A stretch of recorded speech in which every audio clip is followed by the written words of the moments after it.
Salut à tous, c'est Hubert, vous êtes bien dans Yatta, l'émission dédiée au manga et à la Japanimation tous les mercredis 19h, 21h sur les ondes de Move et en simultané sur le Twitch de Move. Et elle est avec moi avec des lunettes totalement carrées. Comment ça va, Soso? Plus carré que mon emploi du temps. Ouais. Ça c'est sûr. En fait, ton emploi du temps est carré, mais c'est toi qui as du mal à rentrer dans les coins. Ouais, on va changer de sujet. Non, comme d'habitude, ravi d'être là. Ouais. Et il y aura un Himitsu. Et vu le thème de cette émission, je me suis dit, je vais vous donner l'eau à la bouche aussi. Mais à ma sauce, sans mauvais jeu de mots. Oh, je Une sens qu'on va sauce. se marrer, oh, ça va être incroyable. Oh, tu vas pas rire, non? Ah bon, oh. Bon, en tout cas, le Himitsu sera en deuxième partie d'émission. Oui. Mon cher Diff, comment tu vas? Yo, totalement max, c'est toi, c'est comment? Le commandant Cousteau a appelé, il aimerait récupérer son bonnet assez rapidement. Pas de mon Parce flow, que- t'as pas vu les ouais. Jordan qui vont avec? Non, fais voir les C'est le pieds. commandant Sur Twitch, Cousteau. Ah ouais, exact. Ah, la C'est le quatre. commandant On les Quisto. a... Oh, bien. Tiens, oh, Oh. bien. C'est qu'on a absolument pas vu ta paire parce que t'es tellement pas flex. Ouais, non, j'avoue, je suis bas d'un Que la caillou. paire elle est arrivée là. Je suis bas d'un caillou. Killer Beats, tout à l'heure. Killer Beats avec les poustillons. Killer Beats. C'est Ok. ça que- Bah, sympa pour ceux Que qui ça va être passent au sympa micro pour après. ceux qui sont au micro derrière. Ce sera pour la matinale, du coup. Mhm. Valentin est avec nous avec un fabuleux t-shirt T'as Dragon vu Ball. Krillin, il joue ton rôle, c'est Uber Eats. Du coup. Ok. Oh Il livre. yeah. Ok, donc c'était soit Krillin, soit Goku. T'as décidé, moi c'est Krillin. Ok. Oui, c'était comme ça. Ok, bah c'est Il vaut mieux pas être celui qui a la queue à l'air, hein, je tiens juste à dire. Je pense pas que ça dérange. Alors, juste, on est quand même sur le service public. Pardon. Attention à ce qu'on dit, mon cher Valentin. le Un nani. nani sur Ouais. la bouffe, les mangas culinaires. J'ai l'impression qu'on est très autour de la bouffe aujourd'hui. Et c'est normal puisque Karim alias Happy Cook est avec nous. Comment tu vas? Super, merci. Oh bah, t'as un fameux t-shirt Happy Cook en Bah, plus. tu vois, pourquoi on se donne la force en fait. Bah, On t'as- s'auto-donne la force. Taille L pour moi, mais. T'as remarqué, hein? Ouais, Taille L. Incroyable. Ouais. Ouais. Mais il est vraiment incroyable. Bah, merci, c'est gentil. Ton Oui, livre très Street Sauce, je le montre à la caméra, est disponible. On va évidemment en parler avec toi. Il y a pas d'ailleurs, c'est pas que des sauces dedans. Il y a aussi des recettes. Ouais, c'est. En fait, ce livre, si tu veux, c'est un peu de moi. C'est des sauces. C'est une bible de sauces asiatiques et les recettes qui vont avec. Voilà. Et bah c'est très bien. On va en parler tous ensemble. En deuxième partie d'émission, il y aura des invités surprises. Mhm. Il y aura des invités. On en dit un des deux. Est-ce que vous aimez Top Chef? Voilà, en fait, je vous parle à vous, mais je parle en même temps aux auditeurs. C'est que.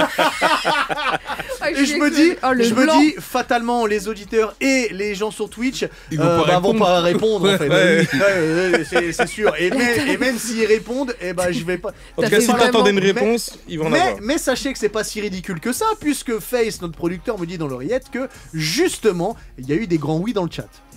Donc T'as ils fait aiment bien presque tout ça. un Jean-Michel à vous, vraiment C'est vrai. sans réponse.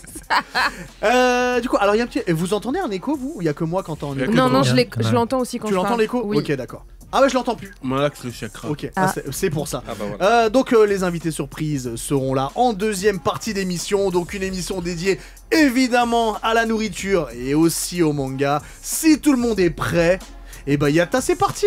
Yata. Bien, tu l'as bien fait. Je vais te demander un autre bruit tout à l'heure, mais pas tout de suite. Voilà. C'est le Alors, titre. oui, non, mais non, il y a rien de, non, il y a rien de. Karim, avant qu'on commence ton interview, on va faire le hype ou pas hype. C'est quelques news qui sont tombées dans la semaine, donc de mercredi à mercredi, et on va voir ensemble si ça nous hype ou si ça nous hype pas. Alors, vas-y, renvoie le. Ouais. Putain de moins que rien, c'est John Wick. Donc, vous l'avez. Est-ce que tu peux nous le remettre, vas-y. Ce putain de moins que rien, c'est John Wick.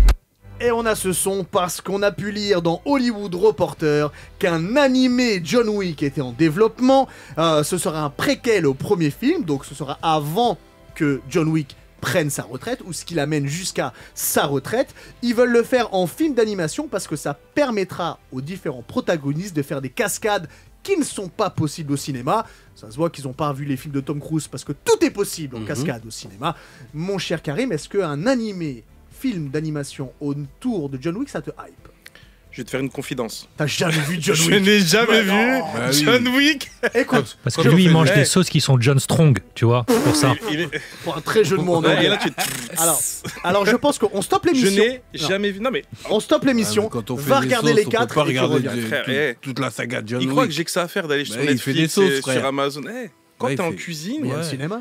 ouais, il y a le cinéma, je te jure que j'ai pas le temps. En fait, Ah bon quand tu fais des vidéos, tu cuisines à côté, etc., t'as le temps de rien faire. Bon, Mais garde en tout ça cas- pour l'interview. Mais en D'accord. tout cas, c'est cool de faire une adaptation animée sur un truc que qui t'as marche. jamais vu. Ouais. Non, sur un truc qui marche, parce Donc, que en je pense fait- que ça peut. En fait, t'as pas la rêve de John Wick, t'as pas les rêves J'ai de aucune le rêve. Kevlar, Moi, le je suis un- chien, et que tout ça, dalle. tu sais pas. Bon, Le que- Continental. Que dalle. Ok. Bon, Moi, je suis un ancien, moi. John Wick, c'est quoi? C'est année quoi? C'est 2010, ça? Le premier, c'est 2012, 2012, 2013, ouais, je c'est crois ça. que Ouais, 2014, je dirais. Ouais, peut-être 2014. Ouais, ouais. Ouais, je me suis arrêté Ok. à Menace Society. Tu vois ce que je Ah veux dire? ouais, Menace Society, c'est les années 90. C'est Bon, bref, 93. ancien, les amis. on va enchaîner du coup. Diff. Désacralise le Continental. C'est très Ouais. important en animé, ça. Ok. On va dire que Sakamoto, Days, oui. ouais, ça nous fait penser un peu à John Wick. Ouais, on pourrait. C'est John dire Wickien, ça, c'est John ouais. Wickien. Donc, C'est John Wookien, mais ça peut être John ouais, Wickien. John Wickien. Ouais. Et en vrai, moi, ça me hype totalement Ok. de revoir cela avec toutes les rêves du La film. Japanimation, Ouais, ouais. c'est incroyable. Ok.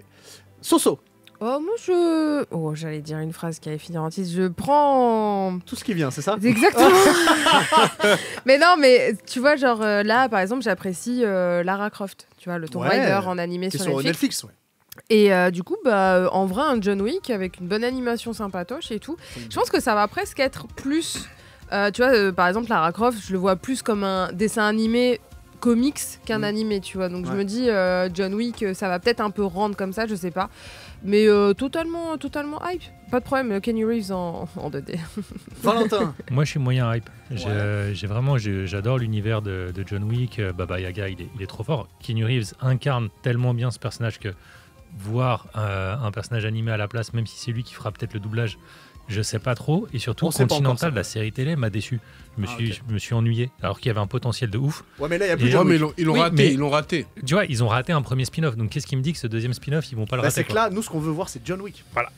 C'est pour ça que je suis Johnny moyen. Baby. Tu vois, j'ai À son envie d'être prime, en confiant, plus. mais je suis Ouais. pas trop On hype verra. parce que j'ai peur d'être déçu. Avec Ça son marche. chien vivant. Commence par faire 100 pompes. Ensuite, on fait 100 abdos.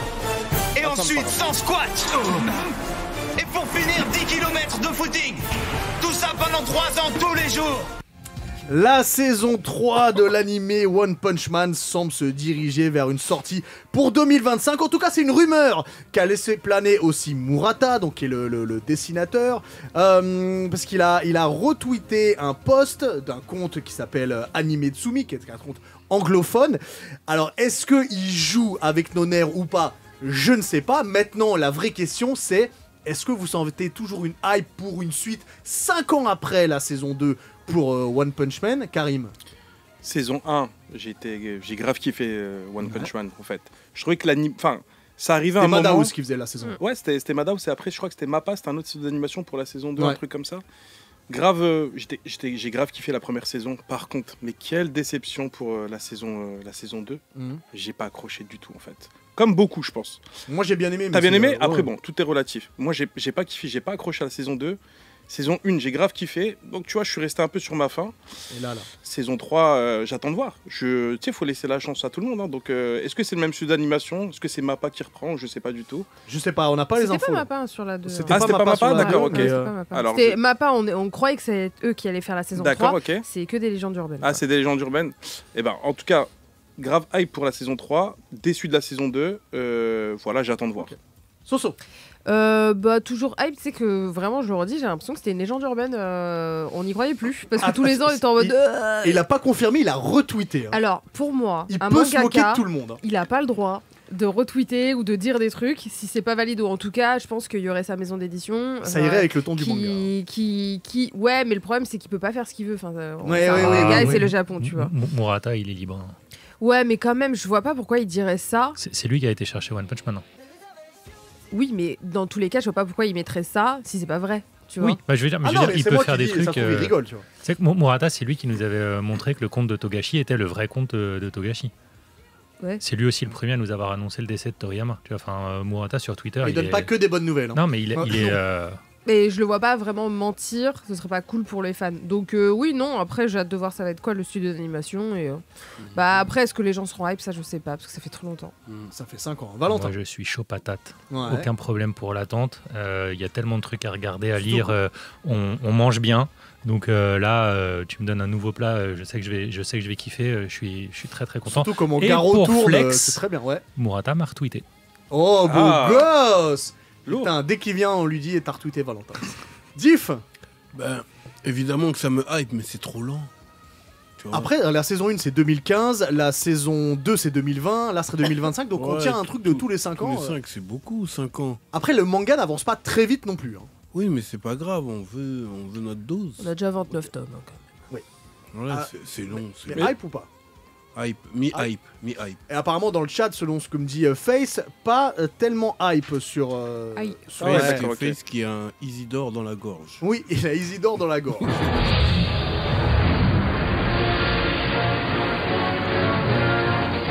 Est-ce que cette musique vous dit quelque chose? Batman, non? Alors, on va voir. Soso, quelle musique? Ta ta ta ta ta ta. Mais non, ça c'est Spider-Man ça. Batman, mais The Animated Series, Ah, j'aurais dit le Batman, Bruce Team. ouais. Ouais, ça C'était fait- Batman, Ouais, c'est- exactement, puisqu'après avoir combattu le Joker dans le Japon féodal, j'ai Le dit Japon, Japon. ouais, oui, c'est à Le l'américaine, Japon. Batman va se retrouver à affronter des Yakuza pour sauver Gotham City. Batman Ninja versus Yakuza League. On a eu un nouveau teaser qui est sorti il y a pas longtemps. Est-ce que ce mélange comics et animation japonaise vous plaît? Je vais commencer avec toi, mon cher Diff. Moi, ça m'avait hypé de ouf. Il Donc, était bien, ouais, Batman il était Ninja. bien. Ouais. Donc en vrai, la suite, je suis encore hypé. Ouais. Ouais. Il n'y a pas encore la date, hein, il me semble. C'est 2025, il n'y a pas encore la date. Ok, bien vu. Soso. Ouais. Oh. Très peu. Ouais, moi tu sais, je suis restée sur celui des années 90 et je Donc- crois que je resterai là-dessus. Mais Oui. ouais. En fait, il y a tellement de choses qui sortent que. Ce sera pas ta priorité. Ce sera pas forcément ma priorité, même si j'adore Batman. En mais plus, ouais. Joker, il était lourd. Il non était gangsta Joker Gangsta en de samouraï. ouf. Ouais, ouais, bah, Ouais. Après, là, c'est plus dans le Japon féodal. Hein. Ils reviennent à notre époque. Ok. Valentin. Ouais, super hype. Le partenariat qu'ils ont fait, c'est chez Kodansha, je crois. Ouais, Donc, c'est Kodansha. Tous les mangas, ils sont vraiment bien. Le Isekai Suicide Squad, Suicide il Squad, est incroyable. Donc jusqu'à présent, c'est un sans faute. Donc je suis hyper confiant. Karim, est-ce que tu as eu le temps de regarder? Alors, j'ai pas eu le temps, mais moi, Ouais. je suis comme ce soir. En fait, je suis resté Sur la série sur 92. la série des années 92. Mais En c'est parce fait, qu'elle j'ai appelle tellement Joker eu une image Pudding. de Batman. Tu sais, c'était le truc qu'on gardait quand on était gosse. Ça passait sur la 3 à l'époque, C'était etc. sombre. C'était lourd. Oui, en avec fait. Batman tu et, vois, son gros menton, là. Il a un avait un- ton en il avait un galoche. steak. Ouais, il me semble que c'est Richard Il avait un Darbois gros qui faisait la steak. voix. Mais ouais, je garde cette image là du Batman quand je regardais ça à la télé. Mhm. Tu vois, je suis un peu vieillot. Moi, j'aime bien garder les trucs Ouais, à mais l'ancienne, tu etc. devrais regarder Batman Ninja, c'est vraiment pas mal. Hein. Vas-y, je vais Ouais. regarder ça. Mais comme elle a dit, après, il y a tellement de choses à regarder qu'à un moment, il y a des priorités. Hein, parce que tu Évidemment. peux pas tout regarder. Ah, évidemment. Mais bon. Donc, Ok. mitigé. Ok, mitigé. Et bah, ça marchait tout pour cette semaine. Pour le hype ou pas hype. Mon cher Karim. Mon cher Hubert. La Street Sauce. Enfin, Street Sauce. Ton nouveau livre. 120 premier même. Premier livre, Ouais, ouais, mais premier il est quand livre. même nouveau. Et nouveau, ouais. 120 recettes incontournables pour découvrir l'Asie et toutes les sauces et les plats. Tu as voyagé pendant combien de temps? Moi, Pour ça faire ce fait. livre. C'est un livre, en fait, ça fait 20 ans que je voyage en Asie. Ah oui. Et c'est parce que j'ai la quarantaine, tu vois. Hmm. Je suis plus tout jeune. Mais Et, t'as voyagé tôt mais quand j'ai- même du coup. Ouais, j'ai voyagé tôt en fait. Moi, quand j'ai terminé mes études, le premier truc que je voulais faire, c'était voyager. Tu sais, il y en a, ils voulaient se payer une voiture, d'autres faire autre Des chose. études tu qui vois. avaient rien à voir avec la nourriture, Moi, avec la j'ai- cuisine. mais rien à voir. Moi, je suis issu d'un. Tu sais, j'ai fait un master en commerce international, tu vois. Ok. Et dès qu'en fait, je suis sorti de mon master, dont mon M2, un master 2, donc je me suis dit, vas-y, je vais voyager pour voir un peu ce qui se passe ailleurs, tu vois. Ouais. Et c'est là, en fait, mais j'ai toujours cet amour de la cuisine très jeune, Oui. tu vois. Mais tu sais, t'as toujours les parents qui disaient, non, écoute, vas-y, fais des études, des études, etc., etc. Et comme on dit, tu vois, chasser le naturel, il revient au galop. Donc, je suis revenu à mes premiers amours, c'est-à-dire la cuisine. Donc après, je me suis formé. J'avais déjà mon bagage de M2, etc. Et je me suis formé, etc. Et c'est là que ensuite je me suis consacré pleinement au voyage et à la cuisine. Val. À partir du moment où tu t'es dit que tu allais te consacrer au voyage, c'est lequel le premier pays que tu as choisi? La première destination que tu avais en tête? Alors, Moi, je suis d'origine marocaine, donc alors forcément, plus jeune, j'allais énormément au Maroc. Mais alors, le premier voyage, on va dire, la première destination exotique, je crois que c'était la Thaïlande. J'en Là, étais sûre. C'était vraiment la Thaïlande. Alors, pas la Thaïlande. Non, mais vraiment, c'est la Thaïlande d'il y a Pas 20 la ans. Thaïlande. la Thaïlande d'il y a 20 piges. C'était Non. incroyable la Thaïlande d'il y a 20 piges. Exactement. Tu sais, t'as deux Thaïlandes. J'en parlais en plus avec des amis à moi. T'as la Thaïlande 9-3, comme tu dis très bien, Diff. Pas de Thaïa. Et t'as la Thaïlande, tu vois, un peu très nature, krabi, colipé, etc. Koh-Lanta. Voilà. Copipi. Voilà, exactement. Coca. Et là où... Il est bon. Aïe, aïe, aïe. Il est beau, il a dit. M'encourage pas. Je de la force, le pauvre. M'encourage pas. Aïe, aïe, aïe. Et ouais, Vas-y. c'était vraiment, tu sais, la nature. Découvrir la nature, sortir du béton, etc. Et c'est là où je me suis pris une vraie claque. Et je me suis dit, putain, en fait, le monde, tu sais, il est grand, quoi. Il y a plein des nouvelles cultures, cultures culinaires, mentalités différentes, etc. Et je me suis dit, putain, c'était ma première baffe. Ok. Où je me suis pris vraiment une baffe, je me suis dit, putain, c'est incroyable, en fait. Les gens sont, tu sais, ils vivent différemment, etc. Mangent différemment. Voilà, c'était ça. Diff. Moi, j'aimerais savoir le départ. T'as grandi où? Et puis, le déclic de faire la cuisine, parce que t'es à La cuisine. Il y a un haut. La Il y a un haut. cuisine. Parce que t'es à la maison, maman s'occupe de faire les plats. Et à quel moment, toi, tu décides de prendre le relais et de Moi, faire toi-même? Moi, déjà petit, je kiffais faire à manger. Moi, c'est ma mère, elle me chassait de la cuisine pour te dire. Elle me disait, reste pas dans la cuisine, toi. Mais pourquoi Toi, t'es allé dans la cuisine? C'est en fait, tu sais, il y a un pourquoi truc, ça pas s'explique Ça pas. sentait bon, ça C'est inné. Tu sais, t'as des attirances des fois qui font que t'aimes bien un truc, tu vois. Et puis, moi, j'ai toujours kiffé cuisiner, mais petit, genre à l'âge de 5 ans. Et je kiffais cuisiner, etc. Et... Mais t'as le droit de dire que tu voulais voler dans les casseroles. Bah, bien sûr, mais qui n'a pas volé dans les casseroles? Bah, Tout le bien monde sûr. a volé dans les casseroles. Tout le monde s'est Avec le brûlé le doigt petit comme doigt. ça. Mais moi je te comprends parce que moi très tôt aussi j'étais dans la cuisine pour apprendre à faire à manger parce que mon but était de pouvoir faire les trucs que j'aime et que l'on me force pas à manger ce que j'aime pas. Bah ouais, Parce que quand quelqu'un fait à manger, eh ben t'as pas fait à manger donc tu manges, c'est tout. c'est Mais à exactement partir du moment où tu fais, eh ben donc moi j'étais comme toi, très vite j'ai voulu apprendre à manger, à faire à manger. Bah, Apprendre à manger. apprendre à Oh, Apprendre à manger. manger aussi, oui. Lapsus. Oui. Ouais, moi c'est l'attirance. C'est dire tout de suite. Tu vois, on est une grande famille. On est 7 frères et sœurs. Oui, c'est pas Mais mal. oui. ouais, je suis le seul qui est vraiment. Je suis le seul tu vois, qui a été attiré par la cuisine. Ouais. Mais ça s'explique pas. C'est comme ça. Ouais, c'était Voilà, ton c'est- amour. Tu vois, dans le livre, donc il y a plein de pays d'Asie différents. Quelle est, alors c'est peut-être très dur comme question, mais quelle est la cuisine que tu préfères parmi tous les pays d'Asie? C'est-à-dire peut-être. Enfin, pour moi, mon premier amour, où vraiment je suis tombé amoureux de cette cuisine-là, c'est vraiment la cuisine japonaise. Ok. Ah. Je vais t'expliquer maintenant pourquoi. Ah bah oui, c'était ma question. Voilà, tu vois, j'enchaîne. En fait, les Japonais, ils sont toujours dans. Je veux pas les idéaliser, tu vois, mais ils sont toujours dans l'excellence dans tout ce qu'ils font. Mm. C'est-à-dire que nous, la France, je vais te faire un comparatif. La cuisine française et la cuisine japonaise, c'est deux visions totalement différentes. La cuisine française, c'est beaucoup un plat, tu vois, il faut que ce soit équilibré. Tu as une petite garniture, une petite sauce, etc. Donc, tu vois, il y a plein de petites choses qui font que ça donne un plat.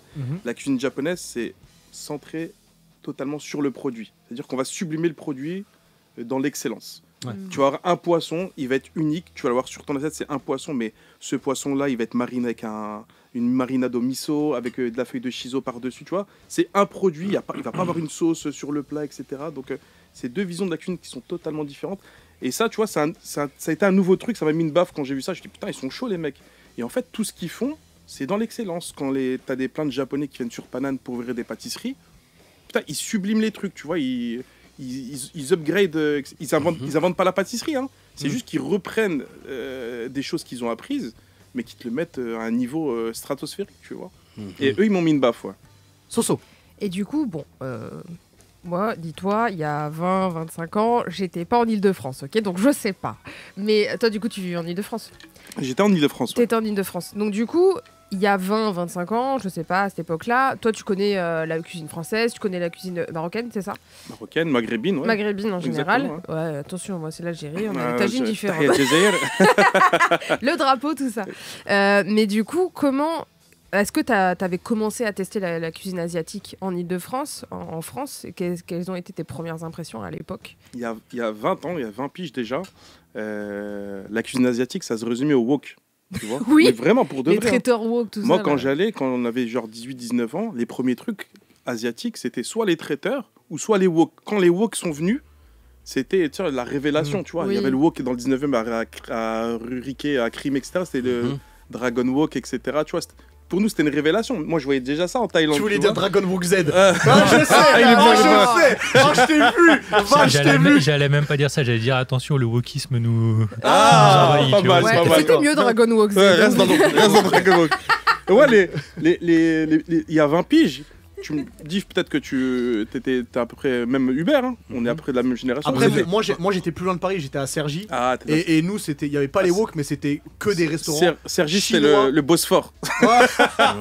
C'était des restaurants, je mets des guillemets, chinois parce que c'était pratiquement que des plats viettes en vrai. Ouais, c'était des. Ouais, Oui, c'est vrai. J'ai mis longtemps avant de Ça l'est savoir encore qu'en fait- aujourd'hui. hein. Ouais, Ça, voilà, je- tu vois. Ouais, mais nous, voilà, on a découvert la cuisine asiatique il y a 20 piges, c'était les wok. Et c'est là, récemment, genre il y a peut-être 10 ans, où c'est un peu la cuisine asiatique, il y a eu un boom où ça s'est démocratisé.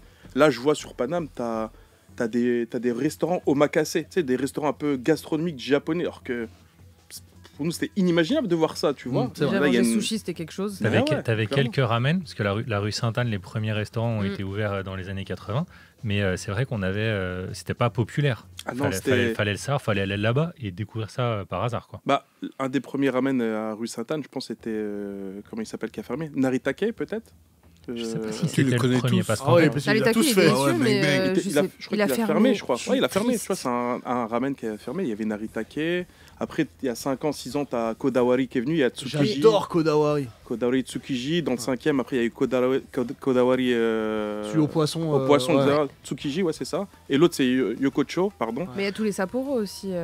Sapporo, il y en a deux. Il y en a un près du Louvre et il y en a un à rue Exactement. Sainte-Anne. Ah Ils ouais. font les currys et tout, machin. Ouais, mais tu vois, les currys, ça n'existait pas. Mais non, mais C'est même pas ce que impossible. c'était, nous, des currys. Nous. Tu vois, Jamais pour de la curry, viande, tu c'est dis, on quoi allait chez l'Indien. C'était Bah un voilà, butter c'est pour moi, chicken. c'était ça quoi. Curry, c'était un butter chicken pour nous, Oui, tu vois, voilà, c'est un exactement vindaloo, tu vois, un curry japonais, on ne connaît pas. Après, le manga, ouais, ça, on en reparlera, mais On va y l'animé, venir, ça a ouais. démocratisé, ouais. On va unir Soso. Oui, Non, ah, pardon, excuse-moi, je crois que c'était t'avais pas une moi. question. Je viens d'en Diff. poser une. Oui. Et à quel moment tu as su et on t'a confirmé que tu cuisinais bien? C'est Toi, t'es vrai. vraiment dans ce délire. C'est une bonne question. C'est une Non, non, bonne mais j'aime bien question. parce qu'il est reparti du délire. Je vais te dire une chose, là, c'est, tu sais, les parents, c'est difficile quand t'as des parents, ils te disent, ouais, c'est bon. Moi, ma mère, quand je lui faisais goûter, tu sais, toujours, elle me disait, ouais, c'est bien. Tu vois, mais genre, ouais. Elle faisait mouais. Et je me Bah oui, rappelle, mais c'est la ouais, tu concurrence. vois, Ah, parce qu'il Bah, faut bien pas sûr. comparer. moi, bah oui. vraiment, la validation, tu sais, le tampon, là, moi, c'était ma maman. Quand je lui ai fait goûter, j'avais fait des gyoza, etc., je lui avais fait, elle m'a dit, c'est bon, mon Oui, fils. mais toi, où est-ce que tu as vu les gyoza pour les reproduire? Moi, Les gyoza- reproduire. Les Les- C'est comme ça ici. Maintenant, avec YouTube, tu sais, tu peux tout faire. Tu sais, Ok. t'as YouTube, je me suis formé aussi auprès de chefs qui m'ont appris, etc. Donc, tu vois, il y a un peu de tout. C'est-à-dire que tu allais piocher un peu sur Internet, tu allais piocher un peu chez des chefs. Moi, j'étais j'étais un mec, je suis de nature très curieuse. Je reste pas en place, donc j'aime bien chercher l'info, etc. Ok. J'allais voir des chefs, j'allais sur YouTube, je demandais conseils, comment on fait, les pliages, etc. Et après, à force de faire, tu vois, tu peux pas faire bien de la première fois. À force de faire, C'est de comme se tout, ça. répéter, etc. Ouais, tu te perfectionnes et tu fais les choses, quoi. Donc, C'est le principe d'American Pie 1. Valentin. Bah justement, c'est ça que je voulais te demander. On parle du succès de la première fois où on t'a dit bravo, mais raconte-nous ton plus gros fail, la fois où tu as voulu tenter un truc et en fait c'était absolument pas bon et t'avais les larmes aux yeux, quoi. Ou le tabasco le plus fort qui t'a retourné le cerveau, tu vois, un truc comme ça. moi, des fails, je dis en cuisine, moi j'en ai eu plein des fails en cuisine. Tu vois, Raconte-nous-en un rigolo. des fails en cuisine, ouais, c'est quand tu veux t'aventurer, tu te prends pour un chef 3 étoiles et tu dis je vais tout défoncer, je suis bon à tout, etc. Et que à la fin c'est de la merde. Mais ça arrive ça, tu vois. Donc, mais après, il faut avoir une. Tu vois, faut prendre sur soi et dire ah, putain, j'ai raté, je ferai mieux la prochaine fois. Mais des fails en cuisine, même les grands chefs font des fails en cuisine, tu vois. Donc, mais ça fait partie du métier, tu vois. On peut pas tout connaître, tout savoir. Évidemment. Donc, des fails, et j'en aurai encore des fails, hein, je te dis ça, tu vois, Je me permets de tout couper, puisqu'on parle de fail, peut-être qu'on peut rester un petit peu dessus, parce qu'on a quelqu'un au téléphone pour toi. Allô, allô. Allô. Mais, Qui Norbert. Qui est excité comme Comment ça? ça va? Wow, comment ça va? Ouais, c'est un vrai plaisir de t'avoir au téléphone.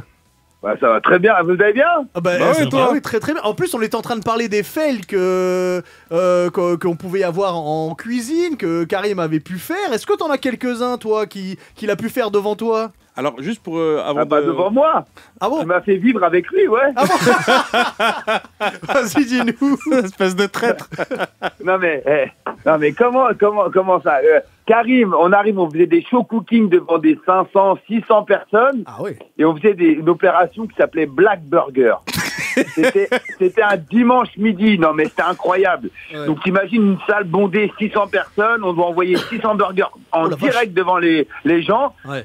Mais Karim, on n'a pas vu en fait. On s'est dit on va faire ça sur des planches électriques. Mais t'imagines que les 10 premiers burgers, la plancha, elle est passée de 500 degrés à 10 degrés. On n'avait plus de plancha. Ah oui. Le steak, il était en ébullition. Il n'était pas en train de faire du crispy, tu vois, quand il était... Ouais. Il faisait bloc. Et là, je vois Karim, il prend tous les steaks et il part en cuisine. Mais à l'autre bout de la salle, et j'étais avec mon micro et je dis, Karim, 3 saignants et 2 à point, s'il te plaît. Et il sortait avec les plaques gastro pour aller livrer les burgers. Ça, c'est des fails.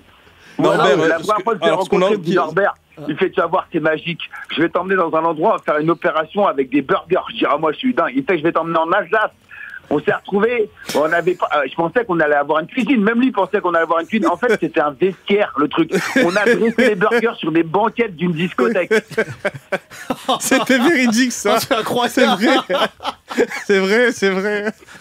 Mais tu m'as dit que c'était... Mais Karim, Ça, c'est entre nous, ça. Il fait des go-fast avec des pains burgers pour les rentrer en Suisse. Go fast un burger pour la Suisse, là, c'est quelque chose. Est-ce que tu peux introduire je te jure, Norbert? il me dit Norbert, je fais mais attends, on va en Suisse, ouais. J'ai fait mais les pains burgers, on va jamais avoir les mêmes. Il fait t'inquiète frère. On est arrivé, le lendemain, je vois une voiture qui arrive, il descend 2-3 valises tranquilles et il me dit bah, je fais ils sont les pains burgers. Ils sont dans la valise, il a fait un go fast. Karim, est-ce que tu peux introduire Norbert pour tout le monde, s'il te plaît? Norbert, grand cuisinier Oui. qui est issu de la saison de Top Chef. Enfin, un très bon ami à moi depuis maintenant 15 ans. Ouais. Et on s'est jamais séparés. On s'est rencontrés une fois, je me rappelle, c'était à Neuilly. Je m'étais arrêté en scooter, j'ai fait un gros tête à queue. Je lui ai dit, c'est toi Norbert? Il m'a dit, ouais. Donc même votre rencontre, c'est un Ouais, truc... c'est un truc, ok. C'est un go fast. J'aime bien. Ouais, il a failli m'écraser. Il a failli m'écraser. Et lui, je me rappelle, t'allais laver ton linge, Norbert. Tu te rappelles à la laverie? Ouais, j'étais en train de tourner Norbert et Jean le défi. Exactement. Je fais, tu fais quoi? Il me fait, bah, je vais laver mon linge. Je fais, j'adore ce que tu fais, mec. On va travailler ensemble. Il m'a dit, vas-y, prends mon numéro. Et en fait, j'ai pris son numéro et depuis, on s'est jamais quitté. Incroyable. Voilà. Norbert, faut que je te dise un truc. Ouais. Moi j'avais tendance, quand je faisais un barbecue, j'avais tendance à piquer les merguez. Et j'ai vu une de tes vidéos. Bah, justement, parce que j'ai vu une de tes vidéos. J'ai vu une de tes vidéos où tu insultes entre guillemets tous ceux qui font ça et j'ai dit vas-y, parce que tu dis on perd tout le gras, on perd tout le jus et tout, et on a un truc un peu sec, ce qui est totalement vrai. Et donc du coup, sache que grâce à toi, je le fais plus. Bah ouais, faut pas. Ah bah, Non, je le fais faut pas parce qu'après on va engueuler le boucher. Genre il nous a mis une zourdia, le mec nous a vendu une merguez, c'est des semelles. Mais si tu piques la merguez, tout le gras qu'il y a dans la viande, tout le jus, même les épices, ils foutent le camp sur la braise. En plus ça prend feu, donc ta merguez elle est charbon. Ouais. Donc tu manges un truc qui a plus de goût et puis en plus tu risques d'avoir une indigestion, tu vois. Faut pas piquer les merguez. Ah bah, jamais. je le sais plus. J'ai une anecdote de fou. Ah bah vas-y. Je sais pas si on peut la dire, Norbert, mais on est dans les confidences. Vas-y. Est-ce que tu te rappelles avec l'équipe d'Algérie, l'équipe de foot d'Algérie? Ah ouais, ça c'était énorme. Bah, je m'en souviens. Hein. Attends, je vais la raconter. Oh bah vas-y Karim. En fait, on était avec Norbert. Et je me rappelle, Norbert m'avait invité pour un truc. Il m'a dit, Karim, viens, on va cuisiner ensemble. C'était en Suisse, c'était à Martigny. Et à cette occasion, tu vois, il y avait pendant la Coupe du Monde de foot, il y avait l'équipe d'Algérie qui se préparait, qui faisait sa préparation en Suisse à Martigny. Donc il y avait le bus de l'équipe de foot d'Algérie. Et moi et Norbert, on était là avec les joueurs de l'équipe de France, de l'équipe d'Algérie, pardon, l'équipe de foot d'Algérie. Et tu sais, le bus en fait de l'équipe d'Algérie, il est magnifique. Tu vois, t'as les joueurs qui sont comme ça, très patriotes, etc. Main sur le cœur, etc. Et je fais à Norbert, vas-y, ça peut être marrant. Tu vois, on avait bien sympathisé avec les joueurs de foot. Je lui dis, ouais, mets-toi devant le bus. Et fais ta main comme ça, patriote, devant le bus de l'équipe de foot d'Algérie. Sur le cœur. Ouais, sur le cœur. Et il m'a dit, ouais, t'es sûr, Karim, t'es sûr? Je suis ouais, vas-y, t'es sûr. À l'époque, il n'y avait pas les réseaux sociaux, il n'y avait que Facebook. Ouais. Et Norbert, il sortait de Top Chef, c'était un peu la grosse resta, donc etc. c'est une Coupe du Monde il y a longtemps. Ouais, c'était exactement. Il y avait Facebook. Et Norbert, je crois, à l'époque, il y avait 600-700 000 personnes sur Facebook, tu vois. Ouais. Il a mis la photo. Je te laisse raconter la suite, non. Non, tu racontes pas, viens. En fait, je les ai taillés, l'équipe d'Algérie, je les vois, je dis, ouah, Karim, ils sont secs, hein, quand même, les mecs. Ils vont en mettre 80, mais dis, t'inquiète. Et je vais voir l'équipe d'Algérie, je dis, les mecs, si vous allez très loin dans la Coupe du Monde, je vous jure, je poste la photo. Et les mecs, ils me disent, t'es sûr et tout tu vas peut-être faire un peu le bad buzz ou le good buzz. Je dis, c'est pas grave. Je vous donne ma parole, si vous allez loin à la Coupe du Monde du Brésil, je vous mets la photo. Putain, j'ai mis la photo, mon pote. J'ai eu 2 gardes du corps pendant 6 mois. Il y a tout le monde qui voulait me tuer là-dedans. Ah ouais, je te jure. Ouais. Non, c'était la folie. Moi, j'étais très content pour eux. J'étais très, très fier. J'ai tenu ma parole. Et j'avais... Donc, tu me vois, il y a le gardien d'Algérie avec les yeux verts, là. Et j'ai la main sur le cœur derrière le bus. Derrière moi, il y a le bus. Et ça a été vraiment... Mais attention, c'est pas le match. J'ai eu un garde du corps pendant 3 mois. 3 mois.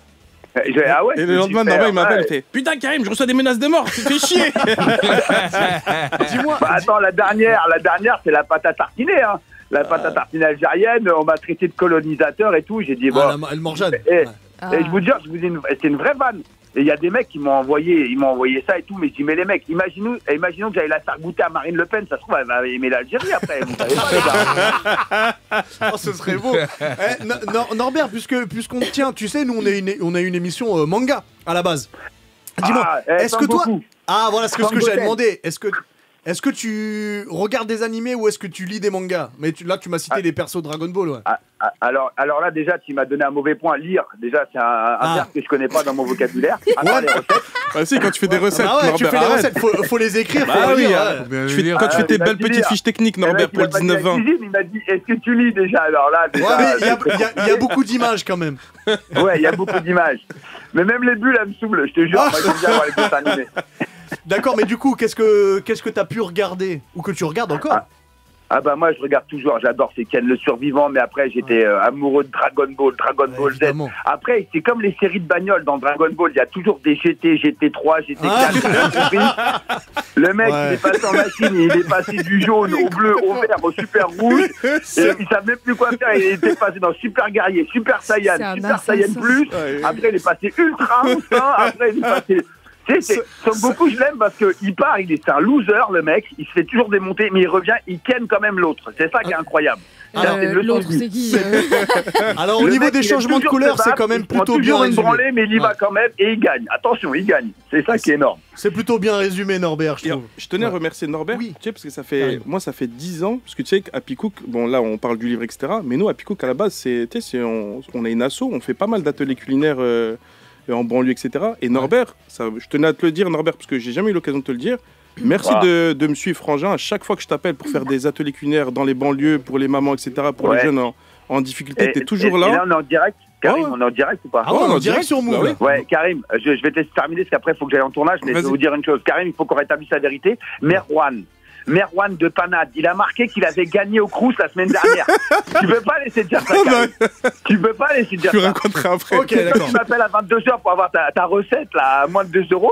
Tu peux pas laisser Merwan dire qu'il a gagné. C'est pas possible. Rétablis la vérité. Je vais rétablir la vérité, merci. Karim, la fraternité qu'on a ensemble, tu peux pas le laisser. Non. Tous les gens viennent me dire, t'as pas gagné au Crous. Norbert, merci beaucoup. Merci Frangin. Merci beaucoup de ton intervention, c'est un vrai plaisir. Je vais vous dire une seule chose, Happy Cook, c'est plus qu'une association, c'est aussi tout, c'est Abdel le Chinois, il se reconnaîtra. C'est toute la team. Abdel Karim, le Chinois.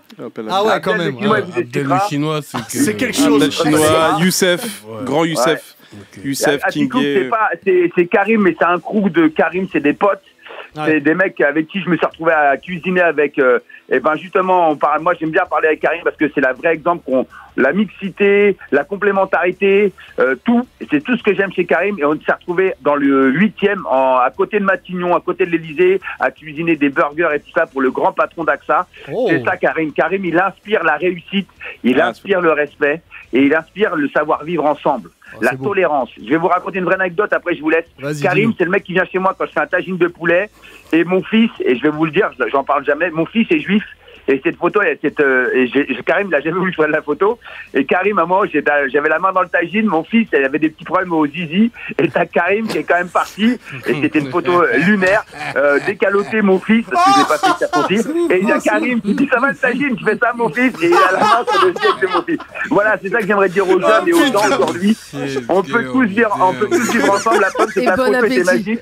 T'avais Karim, t'avais Karim, mon fils et Norbert, donc t'avais les trois réunis et tu vois, le vivre ensemble, c'est ça, et on a déliré, c'est un moment unique. Voilà, c'est ce que je veux dire de Karim, c'est ce genre de personne qui montre à tout le monde, ça force le respect, on peut tous vivre ensemble grâce à la cuisine et grâce à l'amour de l'autre, et c'est Karim, c'est pour ça que j'aime ce mec depuis 15 ans, c'est parce que c'est du respect, c'est de la tolérance, c'est de savoir vivre ensemble, et c'est ça qu'il faut retenir avec Karim, et c'est grâce à la bouffe et à la passion qu'il a, justement pour la nourriture.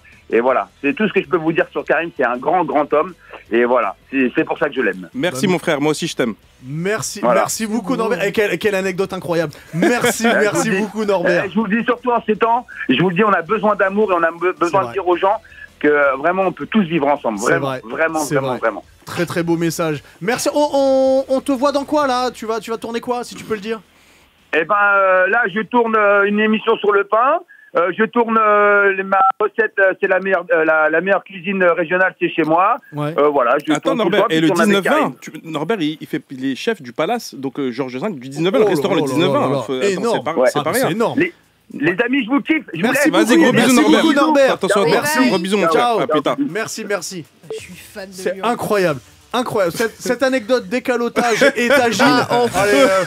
Elle est sale. Elle est très sale. Je pensais pas qu'elle allait la sortir. Normalement, cette anecdote aurait dû se retrouver à la fin de Street Sauce. Mais c'est un truc, tu gardes en édition limitée, tu vois. Ce mec, il a aucun filtre. Qu'est-ce que t'es parti raconter ça? C'est fou, il a l'air pareil que dans ses émissions, parce que moi je l'ai beaucoup regardé à l'époque et il avait l'air fou déjà. Je te jure que il est nature. C'est quoi l'expression? Nature peinture, c'est ça? Ouais, il est nature tout simplement. Ouais, nature. Il est comme ça. Il est comme ça, Norbert. Il est turbulent. Il est pas turbulent, oui. C'est un mec entier. Vraiment, c'est un mec entier. C'est-à-dire quand tu vas le rencontrer, comme tu peux voir dans les émissions, c'est pas surjoué. Il est vraiment comme ça. J'aime bien. Et il est entier. C'est-à-dire, c'est ça que je kiffe. Bon, on se remet de nos émotions. Ouais, on se remet un peu de nos émotions. Parce que là, le décalotage tagine, je pense qu'on va revenir un peu sur Street Sauce. Qu'est-ce que t'en penses? Parle pas de sauce. Street calotage. Ça va être ton prochain livre. Peut-être. Décalotage et tagine. Bon, on verra si ça fonctionne. Les meilleures découpes de viande. La meilleure promo. Je sais pas, mais en tout cas, c'est la plus drôle. Elle est marrante. On a rigolé. Dis-moi, du coup, tu nous as dit que c'était la cuisine japonaise que tu préférais, en tout cas, dans la cuisine asiatique. Mais est-ce que tu as une recette préférée qui se trouve justement dans ce livre? Japonaise ou pas japonaise, hein. Mais ta recette de plat préférée? Moi, j'ai une recette que j'aime beaucoup dans ce livre. Ouais. Parce qu'en fait, c'est une recette qui n'existe pas. Que j'ai inventée. Ok. En fait, il y a... Ce que je rappelle qui n'est pas le cas de toutes les recettes. J'ai vu, il y a le boboon, Alors, t'as pas forcément le boboon, mais t'as plein de sauces, tu vois, t'as... En fait, non, c'est le loclac, pardon, j'ai vu le loclac. Le loclac, c'est un classique. En fait, le livre, je l'ai divisé en 5. C'est-à-dire Japon, Corée, Chine, Vietnam et Thaïlande. Et en fait, pour chaque pays, t'as les sauces et t'as les recettes qui sont associées avec. Mais oui, il y a une recette que j'aime beaucoup, c'est dans la section Chine, ça s'appelle un msemen jangbin. En fait, msemen, parce que moi je suis d'origine marocaine, on fait des crêpes marocaines qui s'appellent les msemen. Et jangbin, parce que c'est la garniture jangbin qui va avec, c'est la crêpe chinoise. Et en fait, moi j'ai associé les deux, je trouvais que c'était encore 10 fois mieux que la recette originelle. Tu vois. C'est de la fusion. Des pancakes marocains. Après les barrières, etc. Okay. Après tu peux faire plein de trucs, tu vois, t'as plein de mecs qui ont lancé des trucs, là, tu sais, la case d'Alri, des trucs comme ça. Ouais. Même Abdel Alaoui, un ami à moi qui a sorti un truc qui s'appelle Choukran, où il fait des msemen remplis, etc. Bref, c'était un peu dans le même truc, j'aime bien un peu la cuisine... associer les deux cultures. Je pense que c'est ça l'avenir pour moi. L'avenir de la cuisine, c'est... Fusion. C'est la fusion des cultures. Tu sais, par exemple, là, en ce moment, t'as beaucoup la cuisine subsaharienne, d'Afrique subsaharienne, qui vient en force. Je trouve ça génial, parce que pourquoi on n'en parle pas? On n'en a pas parlé avant, tu vois. Et là, ça commence à venir, parce que, tu vois, tu commences à avoir une hype, etc. Mais c'est une cuisine qui a été oubliée pour moi. C'est tellement dommage, genre que tu sors de Paname, les gens, ils connaissent pas trop. Mais là, voilà. En fait, c'est vrai que quand tu vis pas dans une grande ville ou aux abords d'une grande ville, c'est difficile. Moi, je reviens. Moi, en étant à Cergy, on était loin de tout. Tu vois. Donc moi, la cuisine japonaise, c'est en venant sur Paris que j'ai découverte. Ah oui, bah clairement, totalement, bien sûr. En fait, la cuisine japonaise, sais, Paris, en fait, c'est en voyageant un peu que je me dis que franchement, on est vraiment très bien, culinairement parlant, à Paname. Oui, bien sûr. On a vraiment tout. Tu veux manger africain, tu peux manger quinf. Tu veux manger japonais en street food ou même en hype, un peu omakase, tu peux manger. Tu veux manger coréen, tu manges coréen. Tu veux manger maghrébin, tu manges maghrébin. Tu veux manger des cuisines d'Amérique du Sud, tu trouves tout. Tu as même éthiopien, pardon. Oui. En vrai, c'est la capitale, c'est normal qu'il y ait... Tout, c'est abusé. normal qu'il y ait de tout dans toutes les grosses capitales. Mais tu vas à Berlin, Paname, t'as pas ça. hein. Pas tout ça en même temps, franchement. attention. Ah bon? À Berlin, t'as pas ça, c'est À ça que New t'as York, dit il y a tous les bails. À New York, je te garantis, il y a tous les bails. Ah, mais c'est pas les mêmes prix par contre à New York, on est bien d'accord. Alors, le problème de... Bon, pour connaître un peu bien la ville, le problème de New York, c'est qu'on est sur la ville la plus chère du monde. C'est Donc, Miami, oui, tout est cher. Miami c'est même plus cher que New York. Frère, Non. je te jure. Non. Les quesadillas là. C'est pas plus cher que New York. Full up cher. Crois-moi. Non, c'est New York. Il n'y a pas plus cher New, que New York, je me permets. hein, Mais c'est- tu peux tout te permettre. Tu sais pourquoi? Parce que t'as un t-shirt Happy Cool. Ça veut dire que je dois faire des livraisons bientôt. c'est Ouais. ça J'ai capté le message. Vas-y, Avec vas-y. plaisir. Non, New York, c'est vrai que tu dois connaître. Moi, J'aime cette ville. pour le peu de fois où je suis parti, c'est rush. En fait, C'est cher, les amis. Oui, mais en c'est- fait, vous êtes 4, vous payez à $200. Vous allez que à Manhattan, vous? Non, écoute, Tu vas à Astoria, etc. Je suis même. resté longtemps sur Williamsburg. Bon, c'est devenu le coin un peu branché. À Brooklyn, là? Ouais, Hype, c'est devenu un truc un peu hype et c'est vrai que les prix, ils ont grimpé. Mais en fait, le prix de l'immobilier à Manhattan a tellement augmenté que tous ceux qui ont des restos ou des bars, bah, ils doivent suivre en fait. Oui, mais si tu vas dans le Bronx, tu vois, t'as un cheb à $5. C'est vrai, mais t'es pas sûr de revenir vivant. C'est toi qui vois. Diff, tu auras un bras qui pousse dans le dos, tu vas rien comprendre, à mon avis. Donc c'est à toi de voir quelques dollars de plus ou Il va se retrouver avec un bras comme ça. Val. Il y a un truc qui est très tendance, et justement pour revenir sur le manga et les dessins animés, c'est faire des recettes de plats qui sont mis en avant dans ces histoires. On pense à Naruto et les ramen, hein. Clairement ça a bien aidé à populariser ce plat japonais. C'est lequel le premier plat que tu as essayé toi de refaire en voyant un dessin animé où tu te dis ouah, ça a l'air trop bon là, tu vois le personnage là, ça bavait quoi. Tu vois. Moi, donc j'ai 40 ans. Le premier manga que j'ai regardé de bouffe, ça s'appelle Thomas le Petit Chef. Je sais pas si vous vous rappelez. Tu sais quoi, on allait en parler en deuxième heure, mais vas-y, tu le lances. C'était le premier manga qui m'a matrixé. Et à chaque fois que je regardais des épisodes de Thomas le Petit Chef, moi, je voulais refaire parce que c'était tellement réaliste. C'était des ouf aussi. C'était technique, tu vois. Est-ce qu'on peut faire le pitch parce que moi j'ai de très très vagues souvenirs dessus, je vous cache pas. Val, est-ce que tu peux nous faire rapidement le pitch comme ça C'est la génération Dorothée, ça. C'est Mister Hachiko, le titre japonais, et donc Thomas, ce jeune garçon qui est passionné de bouffe, il va faire, en fait, en vrai, Food Wars, ça a repris le même pitch. Hein. Évidemment. Je dois reprendre la tradition familiale et je dois prouver que j'existe moi-même. Donc oui. c'est clairement le pitch de Food Wars. Hein. Mais complètement. Et en fait, au début, je vous raconterai après d'ailleurs même la naissance de ce manga. Mais au début, donc il va se chercher et très vite ça part en bataille et avec des défis complètement farfelus. Et la qualité la plus grande du petit chef, c'est les goûteurs. Les goûteurs, quand ils goûtent, ils explosent et ils retiennent rien. Ils ont aucun filtre comme Norbert. Tu vois, ils arrachent leurs vêtements. C'est le meilleur truc. Par là, les magnifiques. Oh là là, c'est très Food Wars aussi. Hein. Ils ont un orgasme complètement. Où Yakitate Japan a refait pareil avec c'est un petit pas pour l'homme, un grand pas pour un croissant pour l'humanité. Tu vois, c'est que des trucs comme ça. C'est incroyable. Et il y avait une technicité de dingue. Je trouve que dans Thomas le Petit Chef, tu sais, maintenant je te dis ça avec beaucoup de recul, sincèrement, parce qu'en fait, quand tu regardes ça, tu regardes avec, nous on le regarde avec des yeux d'enfant.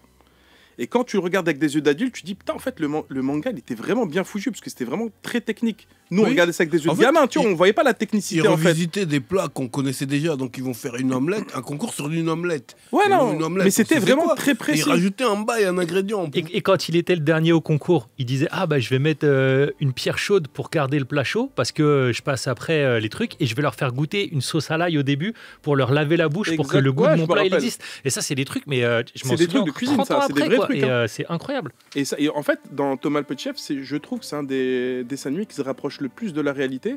Parce que nous, on regardait ça avec des yeux d'enfant, tu vois. Donc on se dit, ah, c'est mortel, putain, il cuisine bien, etc. Je l'ai regardé là, il y a pas longtemps, il y a un mois sur YouTube. Tu l'as refait? Je me suis refait, bien sûr. Et en fait, quand je l'ai regardé avec mon regard un peu plus expert, tu vois, au niveau de la cuisine, je me suis dit, putain, en fait, c'était vraiment technique. Même les cuissons, Oui, c'était détaillé. ouais, double cuisson pour la panure, une première panure à 160 degrés, une deuxième à 190. Ah, mais tu l'as regardé avec les yeux de chef, là, Exactement. Du coup. Ah, ok, ouais, d'accord. Et Ah, là, je me c'était suis détaillé dit, de ouf. le truc était détaillé, était grave technique. Même au niveau du dressage, c'était super bien fait. Et je sais pas, moi, je connais pas le manga, mais je suis en train de me dire si ça n'a pas été écrit avec des vrais chefs, etc. Parce que c'est vous tellement raconterai technique ça que... Et bah, tu sais quoi, vu que je te pose toutes cette question, Valentin a une chronique qui s'appelle le Nani. Je te laisse... Nani. Exactement, je te laisse faire le pitch de ta chronique pour les auditeurs et aussi pour Karim. Et après, on y va, mon cher Val. Et ouais, bonjour à toutes et à tous, c'est parti pour Nani, la chronique qui vous raconte des infos, contextes et anecdotes autour du manga et de la japanime. Et aujourd'hui, on va parler de mangas qui font frétiller les papilles. Et non, Diff, je parle pas de Prison School.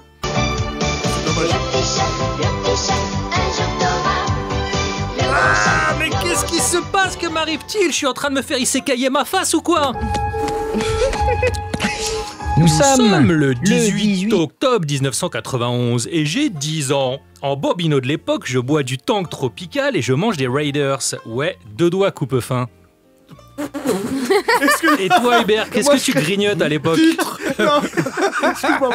Alors moi j'étais pas forcément Raiders, mais j'étais très prospère. Ah ouais, le meilleur copain d'épices, je connais. Sauf qu'aujourd'hui, tu le scannes sur Yuka et je peux te dire que c'est plus prospère, c'est Casper. Tellement Nice te le dirait, c'est sale, c'est les clés de la malbouffe, l'industrie agroalimentaire comme on les appelle. Mais on a échappé à cet engrenage infernal. Et est-ce que ça serait pas en partie grâce au Petit Chef? Moi, je pense que oui. Alors le Petit Chef, ou Mr. Hachiko en japonais, c'est le premier dessin animé culinaire arrivé en France et c'était une révolution. D'ailleurs, partout dans le monde, ça a été une révolution. Il est traduit dans 18 pays. Un shonen neketsu sur la bouffe. Perso, ce que je préfère, après les idées de recettes, c'est ces réactions exacerbées quand on goûte les plats et ça part totalement en vrille. Et en parlant de partir en vrille, Hubert, il y a un clin d'œil que tu as dû particulièrement aimer. Bah, les cuistots sont tous costauds, donc je dirais que Schwarzy est venu faire un strudel. Alors non, il aurait pu faire un strudel, mais c'est pas ça. Je pensais à l'épisode 50 avec le chef Robocock et non, Diff, c'est toujours pas Prison School. Oui, Pourquoi c'est drôle? C'est un décalage journaliste officiel. Ah, que la mouton. Hein, le Petit Chef, c'est le second animé adapté d'un manga du studio Sunrise. Et le premier, je vous le rappelle, c'est City Hunter. Et donc, ils se font des clins d'œil entre eux. Ryo Saeba, à un moment, il arrache ses vêtements, il fait un commentaire, exactement comme dans le Petit Chef dans la saison 2. Et juste pour souligner l'importance de cette série sur la pop culture japonaise, il y a des clins d'œil sur le Petit Chef dans Chibi Maruko-chan, dans Sergent Kororo, dans To Love Ru, et même dans Mobile Fighter Gundam. Parce que c'est le même réal qu'a fait le Petit Chef et les deux saisons 2 et 3 de Gundam. Bon, ça aide et tout ça. Mais avant d'être un animé, c'est un manga, le Petit Chef. Et dans quel magazine, à ton avis, il était prépublié, cher Hubert? Ok, alors je te connais, donc ça sent le piège, donc je vais pas dire le Jump. Shonen Magazine? Eh ben c'est ça, dans le même magazine que Hajime no Ippo ou l'Attaque des Titans. Un grand écart éditorial de fou et un mélange de saveurs efficace. Ce manga est un premier succès pour l'auteur. La série durera 19 tomes et assoit le nom de Daisuke Terasawa au panthéon des grands mangaka qui ont marqué l'histoire. Ça, c'est un exploit. Tu finiras dans les livres d'histoire. Et c'est le moment de vous raconter un peu la vie de Monsieur Terasawa qui partage le nom de famille de Buichi Terasawa, le père de Cobra, mais qui n'a aucun autre lien avec. Maître Terasawa, il a publié son premier hit, donc comme on l'a dit, en début 1986, Le Petit Chef, et on pourrait croire qu'il était sur l'autoroute du succès comme un génie à l'époque. Il y a plein de gens qui ont commencé le manga et ça a marché tout de suite, mais alors lui, pas du tout. Il a galéré comme jamais. Pendant toutes ces années à l'université, il a envoyé des projets aux éditeurs, que des refus. Le mieux qu'il a eu, c'est mention honorable sur un concours. Alors, il se dit, c'est mort, il devient illustrateur. Et à ton avis, Hubert, comment il est finalement devenu mangaka? On va dire que comme beaucoup, son travail se fait repérer, il se fait scouter par un éditeur. T'as oublié que j'aimais tendre des pièges de bâtard. Oui, c'est vrai. En fait, c'est une histoire complètement folle. Donc, il travaille comme illustrateur. Il travaille au Japon. Vraiment, 5h du matin, tu pars au boulot et 2h du matin, tu rentres. Donc, à 26 ans, il est déjà cramé, burn-out. Et il retourne à la campagne chez ses parents pour se ressourcer. Et là, galère. Impossible de trouver du taf à la campagne. Mais bien à la baraque, putain. T'es au petit soin chez la maman, t'es ma. Le grand dadais que t'es à l'âge que t'as, c'est là que t'as poussé, t'es pas pressé, génération Tanguy. Et pour ses parents, impossible que leur fils devienne un Tanguy, hein, non, pas moyen. Alors ils lui mettent la pression, ils disent tu trouves un taf ou tu dégages. Alors il se dit bon, je retente une dernière fois l'aventure de mangaka. Il envoie 2 projets, les 2 gagnent un prix et sont publiés. Et là, tout change. Oh. Cette année-là.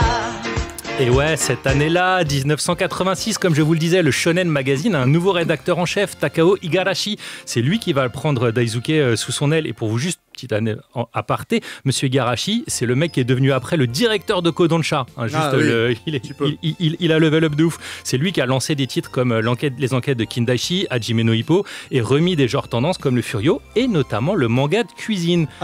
Attends, tu veux dire que Le Petit Chef, c'est pas le premier manga de cuisine ? Eh ben non, c'est pas le premier, c'est le 7e ou 8e. Et en fait, même l'éditeur, à l'époque, avait senti que ce genre revenait. Et donc, il a demandé à Daisuke Terazawa de faire un manga de cuisine. Et Terazawa, lui, qui fait Cyborg 009 de Grand Ishinomori ou Doraemon de Fujiko Fujio. Et il savait même pas cuisiner. Lui, il avait jamais cuisiné un truc. Donc, il a dit, qu'est-ce que je peux faire ? Et c'est l'éditeur qui lui dit, bah attends, là, tu vois, Super Kuichimbo, vraiment le manga de cuisine qui cartonne à l'époque, ou la série télé Meishinbo, un drama sur un chef, pareil, gros carton de ouf. Et donc, Igarashi dit, mais fais un manga culinaire, mais pour adolescents, parce que tout ça, c'est des trucs pour adultes où le drama est plus important. Et là, il lui dit, j'ai une idée, moi, on va mettre le plat. C'est le plat qui va devenir le protagoniste. C'est pas les personnages. Ça, c'est chaque plat dans chaque histoire. C'est les plats qui vont être les plus importants. Et Terazawa, il dit OK, j'y vais. Il y va. Et Igarashi, il lui sort vraiment et il lui fait une Torishima. À chaque chapitre, il le défonce. C'est nul, change, refait, c'est nul, refait. Donc il souffre vraiment pendant les 10 premiers chapitres. 3 mois, il rentre chez lui en pleurant. Et après, ils arrivent quand même à trouver le bon équilibre et à travailler ensemble. Et c'est à ce moment-là d'ailleurs que Igarashi dit faut qu'on fasse des concours. Et c'est là où ça perce de ouf et que la mayonnaise est montée.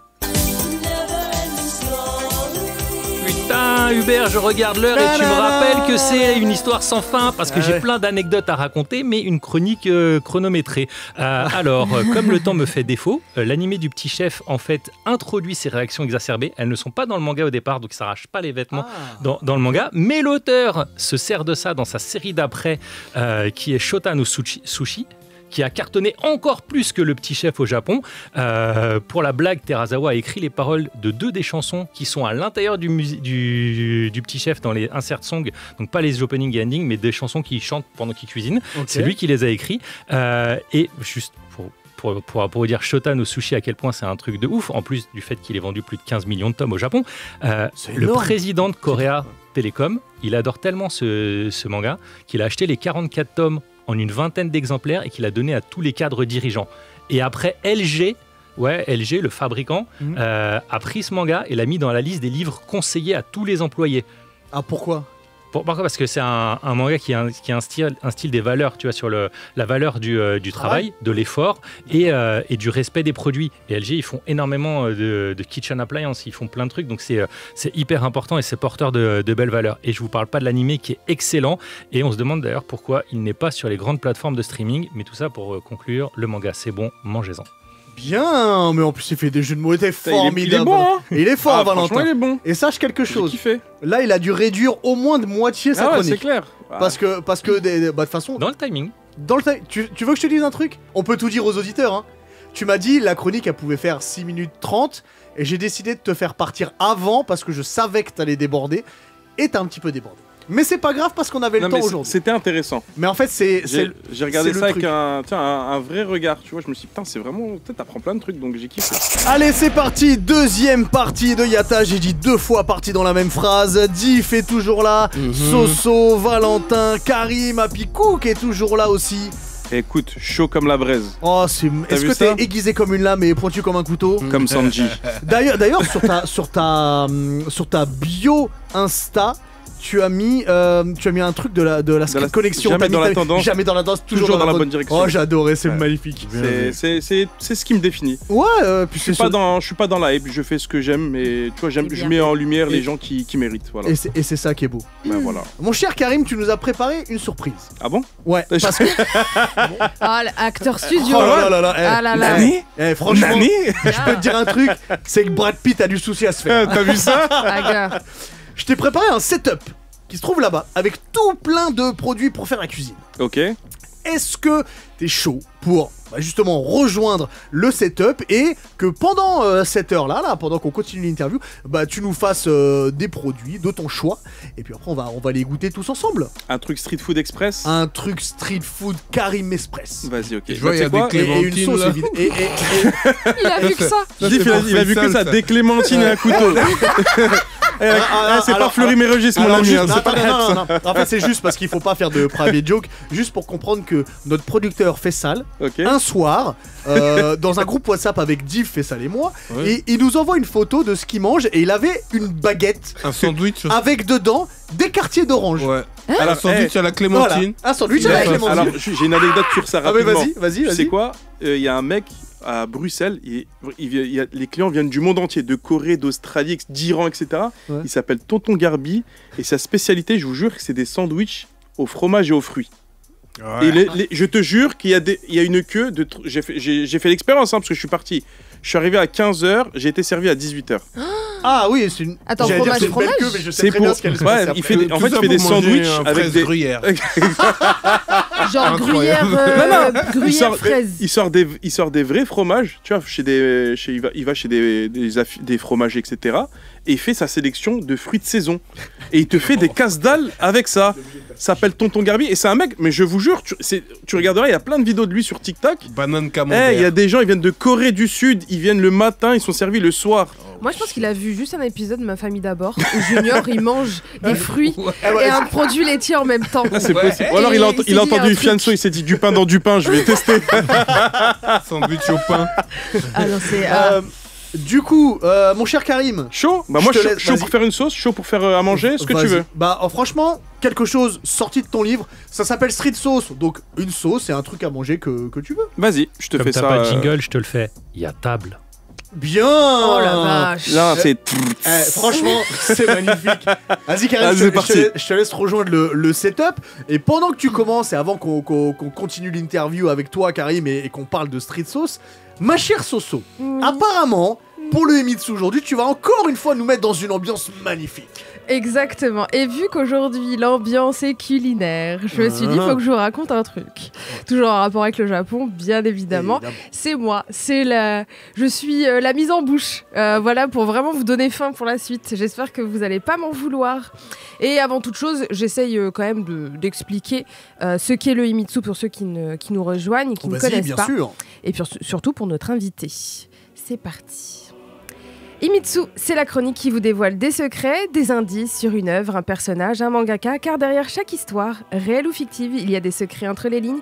Entre chaque mot se trouvent des indices, des faits divers, des mythologies, et comme pour Itachi dans Naruto, une action cache souvent bien des secrets. J'ai essayé de lancer ma musique, mais il me voit pas. Si, il te voit, Félix. La musique va arriver, t'inquiète pas. C'est pas grave, sinon la musique de fond est très très bien, je suis désolée. Alors... Comme je vous disais, vu que c'est une émission culinaire, cuisine, bonne bouffe, je dirais même raffinement, c'est beau. Il est là pour tout gâcher, le Himitsu. Et je vais vous parler d'un style de cuisine en particulier, bien sordide, qui est aussi une affaire complètement what the fuck, tout droit sorti du Japon, et qui a quand même un goût de France sans mauvais jeu de mots. Vous êtes prévenus, et comme d'hab avec le Himitsu, comme dirait Chebest, on est dans la merde. Voilà. Alors... On va vous parler aujourd'hui de l'histoire d'Issei Sagawa. Il est né en 49 à Kobe, il a des parents riches, son papa est vraiment très très riche, et sa mère très possessive. Lui, il aurait une maladie dans l'enfance qui fait qu'il ne ferait que 1m52 et 35 kg. Donc il a vraiment une constitution physique très très faible, très très fragile et tout petit. À 23 ans, il est accusé de tentative de meurtre et de viol sur une Allemande. Alors, il a déjà apparemment des envies de blonde. Voilà, de blonde aux yeux bleus. Il a un petit problème avec elle, celle qui arrive sur le territoire japonais. Voilà. Mais le papa, il est riche. Donc, quand elle va porter plainte, il va dire... Tiens, ma petite, un cachet. Et du coup, on est au Japon dans les années 70. Quand elle a accepté le cachet, il n'y a pas de poursuite. Donc, on le laisse tranquille.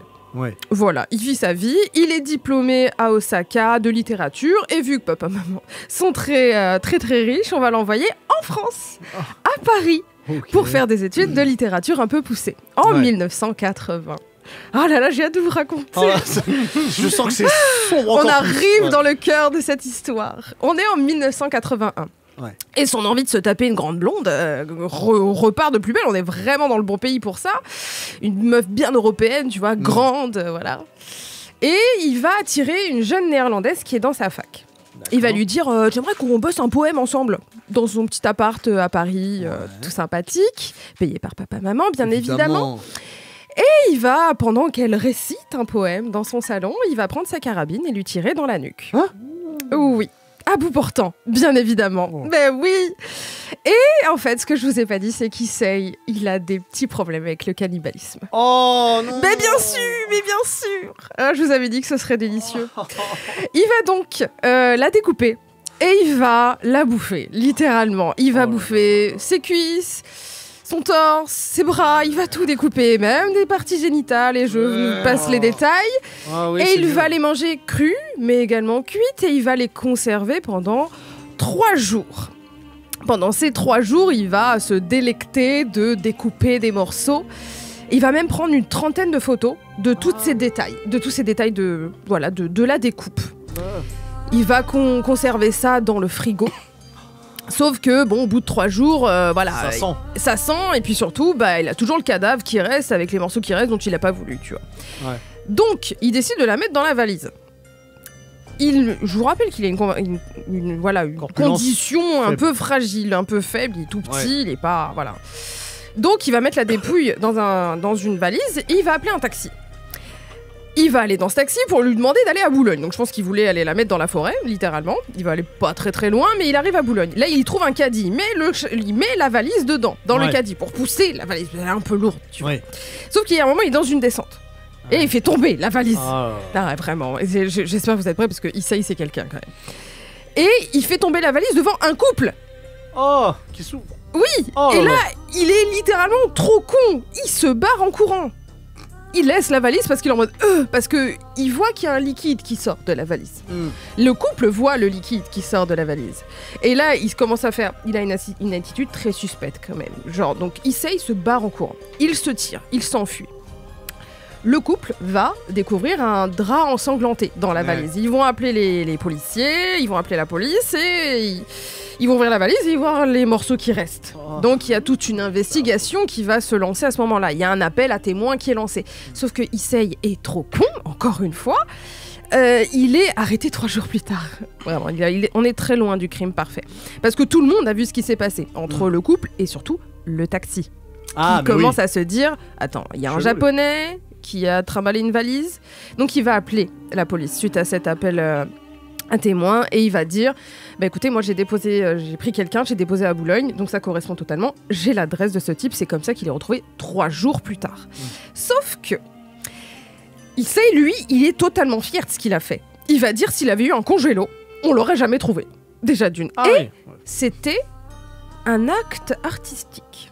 Avant toute chose, parce qu'ils vont aller dans son appartement, ils vont trouver les restes, ils vont voir comment ils s'en est occupés, ils vont voir les photos, les clichés, ils vont voir même des livres sur de la cuisine, un peu bizarre. Et en fait, après au niveau de la police et surtout des psychiatres, ils vont comprendre qu'il est complètement fêlé, qu'il est surtout très très dangereux. Donc il va être interné 1 an. Il va même être interné à Villejuif. Voilà, s'il y en a qui le connaissent là-bas. Qui connaissent là-bas, un endroit sympa, sachez que ce japonais y est passé. 9-4, exactement. Et le problème, c'est qu'au niveau des psychiatres, ils se rendent compte que il est complètement fou, mais surtout que sa condition physique, et surtout Issei va vraiment appuyer dessus, sur sa condition physique, qui fait qu'il a été vraiment maltraité quand il était enfant par sa mère, parce qu'elle le forçait à manger, donc ça a dû sûrement débloquer quelque chose. Donc il va faire un peu le miskin pendant 1 an, et le mec fou, et ils vont finalement décréter qu'il y a une irresponsabilité pénale. Quoi ? Oui, nous sommes dans les années 80, voilà, c'est pas trop étonnant. Et du coup, le juge est d'accord avec l'avis des psychiatres, et du coup, il y a un non-lieu. Ils peuvent pas le garder en France parce qu'il est japonais, donc il est renvoyé au Japon. Sauf que, vu qu'il y a eu un non-lieu en France, le Japon peut pas l'arrêter. Donc il est libéré, il est libre. La police, par contre, sait ce qui s'est passé. Tout le monde, pour l'instant, la police sait ce qui s'est passé, donc il est surveillé. On lui demande quand même d'avoir un suivi et tout, mais il n'est pas interné, il n'est pas condamné. Ouais. Et en 89, donc c'est quelques années quand même après, en 89, il y a un tueur en série qui sévit au Japon, un tueur d'enfants, et qui apparemment viole et dépèce ses victimes, et du coup, la police va faire appel à Issei comme consultant. Bah, c'est un peu ce délire de appeler des psychopathes pour aider à trouver d'autres psychopathes. Ouais. Ce qui est une bonne chose en soi, parce qu'apparemment, je crois qu'il les a vraiment aidés. Sauf que ça va être médiatisé tout ça. Et il va devenir une star au Japon. Il va devenir une star parce que c'est le fou, c'est le japonais cannibale. Ça devient vraiment presque un monstre, mais c'est le monstre médiatisé. Donc il va... Mais c'est un monstre. C'est totalement un monstre, Bah oui. sauf que ça amuse les médias parce que ça fait parler.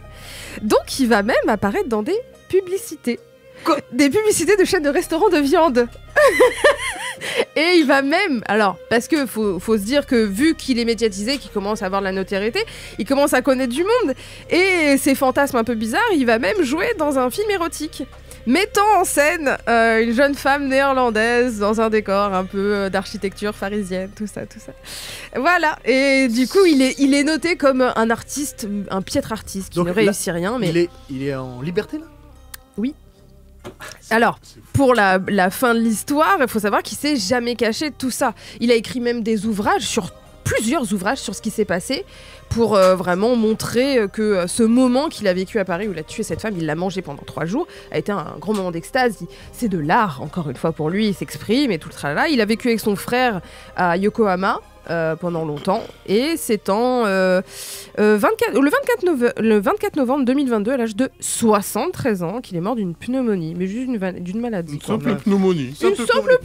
Il a découpé une femme, il l'a mangée, il est pneumonie. Il est devenu une star au Japon, il a écrit des livres, il avait l'argent de poste de papa-maman qui ont continué à contribuer au fait qu'il puisse vivre dans la société. Il s'est évidemment pas marié ou quoi que ce soit, mais il a continué à vivre sans être enfermé. Donc moi ce que je me dis dans tout ça, c'est que sûrement les auteurs de Toriko, de Food Wars ont peut-être dû voir passer cette petite pub pour la viande. Toriko, il tue des monstres et il les découpe après, hein. Si un jour... Ah non, enfin on le recevra jamais parce qu'il est problématique, mais on en parlera une prochaine fois. Mais je me dis que peut-être que ces auteurs-là de manga où il y a de la bouffe à foison, vous avez eu faim, peut-être ont vu cette pub-là, et ça me fait bader. Et j'adore pour comme l'histoire. Ouais, exactement. En tout cas, bon appétit. Oui, je vais dire merci pour la chronique, mais c'était super glauque, surtout que... En fait, il y a Karim qui est en train de cuire les trucs, et ça sent, tu vois, l'odeur arrive. Ouf, Ah bah attends, je suis pas venu pour rien.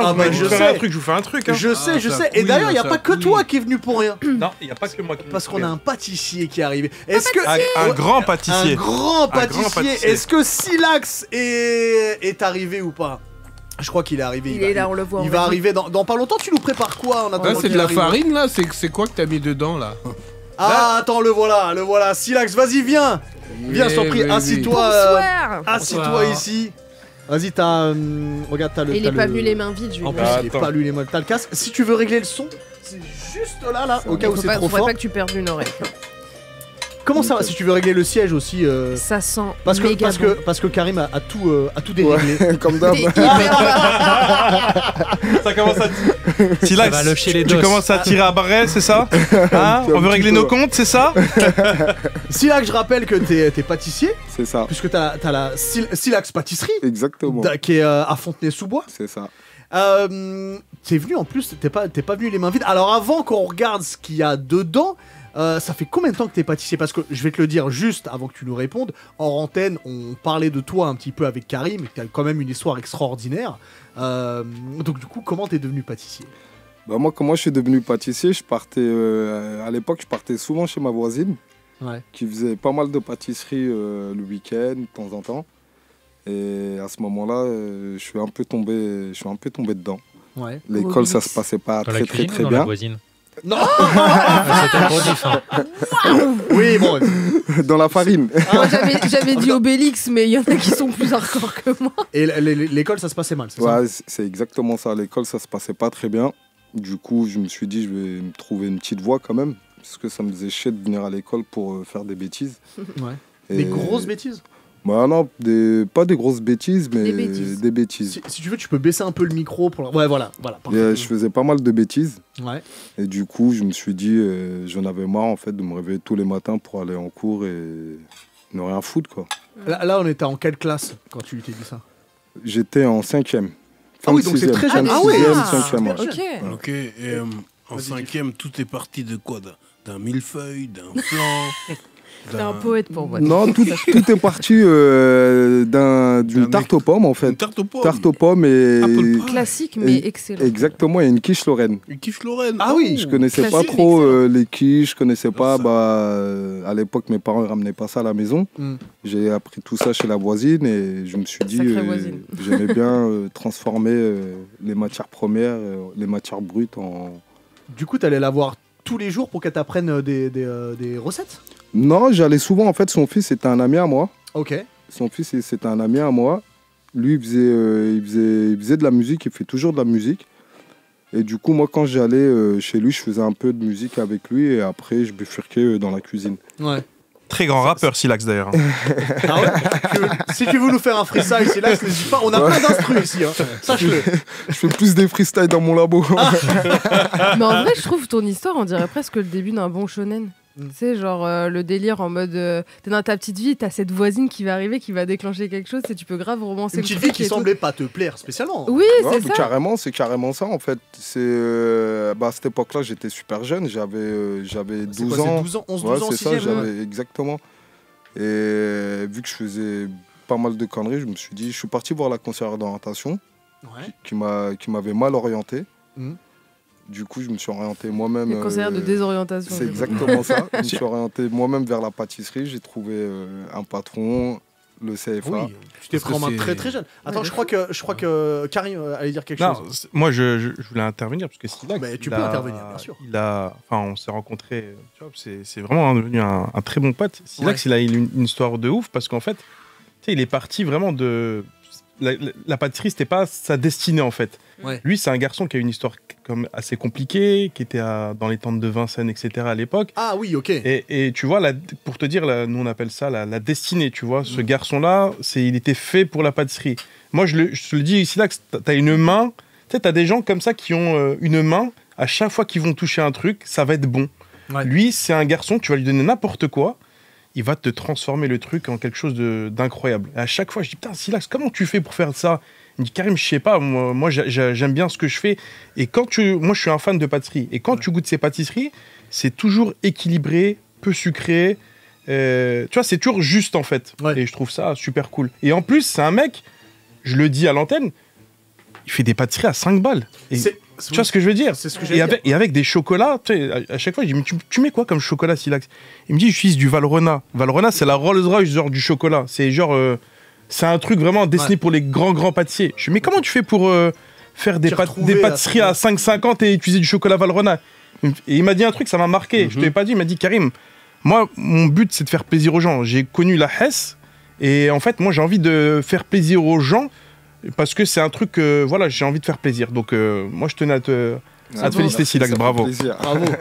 Bravo. Mais du coup, parce que moi, en plus, pour confirmer ce que dit Karim, moi, je suis pas encore passé dans ta pâtisserie, mais je suis allé sur le site de ta pâtisserie et même j'ai été sur ton Insta. Et en effet, on voit des pâtisseries qui sont quand même d'une belle taille, à des prix qui sont normaux, en fait, j'ai envie de te dire. Qui sont pas excessifs, et si en plus tu utilises des gros produits comme ça. Du coup, comment t'as lancé ta première pâtisserie? Si c'est celle-là d'ailleurs la première? Exactement. Ouais. Comment je l'ai lancé, c'est pendant le Covid en fait. Ouais. Covid, bloqué à la maison. Moi, je suis quelqu'un de très très actif. Ouais. Du coup, je me suis dit, je vais commencer à faire un peu de pâtisse que je vais mettre sur les réseaux. Ouais. J'ai commencé à mettre. Les gens me demandaient si je les vendais. Au début, je les vendais pas. Et j'avais plein de demandes. Ouais. Du coup, j'ai commencé à les vendre. En bas de chez moi, c'est devenu un drive.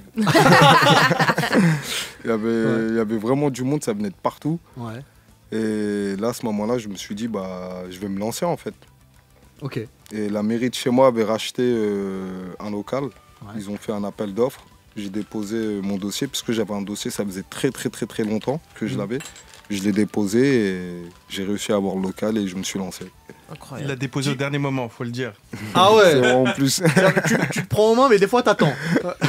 Et tous tes modèles, c'est du classic shit ou bien t'as revisité ou t'as créé la tienne ou certains modèles sont totalement de toi? Je suis beaucoup dans le classique. Après, il y a vraiment des modèles que c'est de moi-même. Moi, après, je suis pas trop dans la revisite, puisque comme je dis à chaque fois, avant de revisiter, il faut vraiment visiter le gâteau déjà. Oh. Du coup, la revisite, c'est pas trop mon truc. Tu genre des gâteaux d'anniversaire aussi, décorés en Luffy. Là, tu fais une commande, là, je sais pas. Alors, c'est là que c'est pas forcément très manga. Ouais. En fait, si tu veux, tout ce que je fais en individuel, à la boutique, il n'y a jamais de gros gâteaux en vente libre. Tout ce qu'on fait en individuel, on le fait en grosses pièces et en mini-hardies. Et après, les gros gâteaux, c'est beaucoup sur commande. Par exemple, on a un gâteau très très très demandé, c'est le Paris-Brest, qui fait partie des 3 meilleurs Paris-Brest de France. Il y en a qui disent même le meilleur au monde. Oh, incroyable. Et c'est vrai que les gens se déplacent partout pour le Paris-Brest. Et le Paris-Brest, il y en a, ils vont dire je l'ai revisité. Pour moi, je ne l'ai pas revisité, je l'ai vraiment visité. Ouais, exactement, je l'ai fait à ma sauce en fait, parce que c'est un dessert que je ne mangeais pas quand j'étais jeune. J'aimais pas du tout. Je trouvais ça costaud, bien sucré. Oui, c'est très crémeux. Exactement. Très et un jour, je me suis dit, j'aimerais bien le manger, ce fameux Paris-Brest. Tu l'as amélioré. Et du coup, je l'ai travaillé. T'oses pas le dire, mais tu l'as amélioré. En fait, je sens que t'es très humble, mais. Alors, juste avant ce soir, tout se passe bien, Karim? Moi, j'ai l'odeur, ouais. Parce qu'on a l'odeur, et je t'ai vu goûter déjà un petit peu, et t'avais l'air content. Vous avez cru que j'allais vous attendre, franchement? Ah non, mais c'est le privilège, normalement. Moi, je me suis fait mon petit repas tranquille, y a pas de souci. Non, mais je vous ai préparé des trucs. Là, il y avait de la sauce soja, etc. Ouais. J'ai fait de la sauce teriyaki, parce qu'en fait, c'est ma sauce préférée. Moi aussi, j'aime bien. Et écoute, je te donnerai, je te ferai un petit pot si tu veux à emporter. Oh yeah, baby. Elle est d'ailleurs dans le livre. Et tu vois, dans la sauce teriyaki, quand tu l'achètes dans le commerce, c'est toujours de l'alcool, c'est super cher. Tu sais, quand elle donne toujours des additifs, des E, etc. Oui, il y a le gasoil. Ah, laisse tomber, il y a du 95. Ah oui, sans plomb, ouais. Et en fait, il n'y a rien de compliqué. Il faut juste savoir respecter les étapes. Et là, j'ai fait une petite sauce teriyaki parce que c'est un truc que je kiffe et que c'est une sauce qui se met un peu partout. Ouais. Là, c'est salé ou sucré? Là, ça sent le salé. Teriyaki sauce, ça. C'est une sauce sucrée. Okay. Donc, en fait, la sauce sucrée au Japon n'existe pas. C'est la sauce soja sucrée. Oui, ouais. La seule sauce sucrée qu'on doit trouver s'appelle le tare, qu'on va mettre dans les brochettes, dans les yakitori, ou alors on appelle ça la sauce unagi. C'est la seule sauce qu'on met sur l'anguille. Donc voilà, c'est deux sauces qui sont sucrées. Sinon, la sauce sucrée, c'est salé. Ça n'existe pas. Les sushis merguez, ça n'existe pas. Les sushis Nutella banane, les California ça n'existe pas. Les sushis frits, les makis frits, ça n'existe pas aussi. Aïe, aïe, aïe. Rétablissons la vérité. Je crois que c'est Ahmed Sparrow qui avait fait un truc là-dessus où il disait il y a des maîtres au Japon qui ont appris pendant des années à savoir comment découper le saumon très finement et tout, et après il a dit il y a un peuple dont je tairai le nom qui avait une merguez dedans. C'est vrai. D'ailleurs j'ai fait une vidéo récemment, c'était avec Eric Tikana. Eric Tikana, c'est le champion du monde de sushi, qui a remporté en fait la médaille d'or, médaille d'argent et médaille de bronze avec son équipe à Tokyo. Ah oui. Il a tout raflé. Il a tout raflé. C'était il y a 2 mois là. C'est il y a 2 mois, c'est ça, exactement. Donc j'ai fait une vidéo il y a 1 mois et justement il m'expliquait en fait comment manger des sushis dans les omakase. Donc il expliquait qu'il faut pas mettre de parfum parce que le parfum ça va détériorer. Ah mais j'ai vu, mais c'est chez toi que j'ai vu. Bah oui, on met pas de parfum pour aller manger des sushis. Jamais, on met jamais de parfum pour aller manger les sushis. C'est chez toi que j'ai vu ça. Ouais. Exactement. Donc voilà. Pour revenir un peu au truc, j'ai fait une sauce teriyaki, donc très simple à faire. Tu vois, avec un peu de sauce soja, on a mis un peu de sucre brun, on a donné un peu de kick avec du gingembre et de l'ail, avec un peu d'huile de sésame. Tu fais réduire tout ça. Moi, je l'ai fait version sans alcool, sans mérine et sans saké, tu vois, pour que tout le monde puisse la goûter. Ouais. Et puis voilà, et puis après, j'ai fait des petits onigiri. Ça, c'est le sandwich japonais que tout le monde affectionne, tu vois. C'est simple, c'est rapide. Regarde, est-ce que j'ai un petit truc? Tiens, je te montre ça. Hop, hop. Tu vois. Je crois que t'avais juste en face de toi, t'avais la caméra. Ouais. Et je crois que t'as une caméra au-dessus aussi, il me semble. Tu peux aussi les poser sur ma table. Non, parce que... alors surtout, la table où il faut pas, c'est Diff. Parce qu'il va y avoir des bruits de bouche dans le micro. Ah ouais. Ouais, voilà, il va faire ça. Et non, c'est non. Soso, juste avant que tu poses ta question à Silax, t'avais un truc rapidement. Tout mini aparté pour dire que le Japon aussi, des fois, respecte pas la cuisine d'ailleurs. Dans les mangas et dans les dessins animés, vous voyez souvent les pâtes napolitaines. Ouais. Non, mais des pâtes napolitaines, ça n'existe pas, les spaghettis napolitaines. Voilà, c'est une invention du Japon. Donc nous, les Français, on a vu ça, on s'est dit, les pâtes napolitaines que tu fais sauter à la poêle et tout, ça n'existe pas. Moi, j'ai jamais vu ça. Les pâtes, si, j'ai vu dans Food Wars. C'est Bologne. Ah oui. Ouais, non, les pâtes napolitaines comme ça n'existe pas. Okay. D'ailleurs, juste un truc. Après, je te passe la parole. Juste un truc. Est-ce que moi, j'ai pas regardé tout Food Wars et je suis pas aussi bon cuisinier que toi. Est-ce que t'as déjà eu cette même réaction que dans Food Wars quand ils se rendent compte de ce qu'ils ont fait et que c'est super bon, une réaction orgasmique? Orgasmique, non, j'irai pas jusque là, mais de goûter un truc et de dire putain, c'est vraiment bon. Ça m'est arrivé d'ailleurs la semaine dernière, on a fait à manger pour des étudiants pour le Crous, tu vois, d'ailleurs j'étais avec Silax et plein d'autres personnes. On parlait Norbert. Exactement, on a fait à manger pour 1000 étudiants à Neuville. Exactement, il y avait moi, il y avait Norbert, il y avait Merwan Bounekraf qui était là aussi, et Silax qui était... D'ailleurs je peux le dire, qui arrive là. Qui arrive, d'accord, ok. Et on devait faire à manger pour 1000 étudiants. Et en fait... Véridique, là, on était en cuisine, etc. On devait faire une sauce. Tu sais, une sauce, on avait fait 50 kilos de sauce. Et on devait faire une sauce s'appelle une sauce banadura. Avec, j'ai dit un accent japonais, alors absolument pas japonais. Non, mais tu l'as vachement bien fait, je crois. Banadura sauce. Là, c'est ton zanpaku sauce, tu vois. Bankai. Mais on a commandé des bananes plantains, elles étaient pas bonnes du tout. Parce qu'en fait, elles étaient trop vertes. Planté, quoi. On sait pas. Oh là là. Mais qu'est-ce qu'il est bon celui-ci. Il est fort en van. Il est bon lui hein. Il est fort en van. Mais il est bon. Quand tu vas faire cuisine Evans avec lui. Exactement. Je vais te présenter Norbert, tiens. Et en fait, on n'avait pas de bananes plantains, donc en fait, on a pris des bananes mûres, on a pris 2-3 trucs. Et en fait, quand on a goûté la sauce, c'était un accident. Ouais. Bah, là, franchement, j'ai dit putain, en fait, elle est 10 fois mieux que celle qu'on devait faire avec la fiche technique, etc. Là, c'était cool parce qu'en fait, c'est un truc que tu fais par accident. Il n'y a pas de fiche technique, il n'y avait même pas de mesure, mais en fait, ça a donné 10 fois mieux que la sauce qu'on devait refaire avec la fiche technique. Ouais. Ça, c'est des trucs où tu es content, en fait. Eh ben, félicitations, et c'est très beau d'avoir fait ça.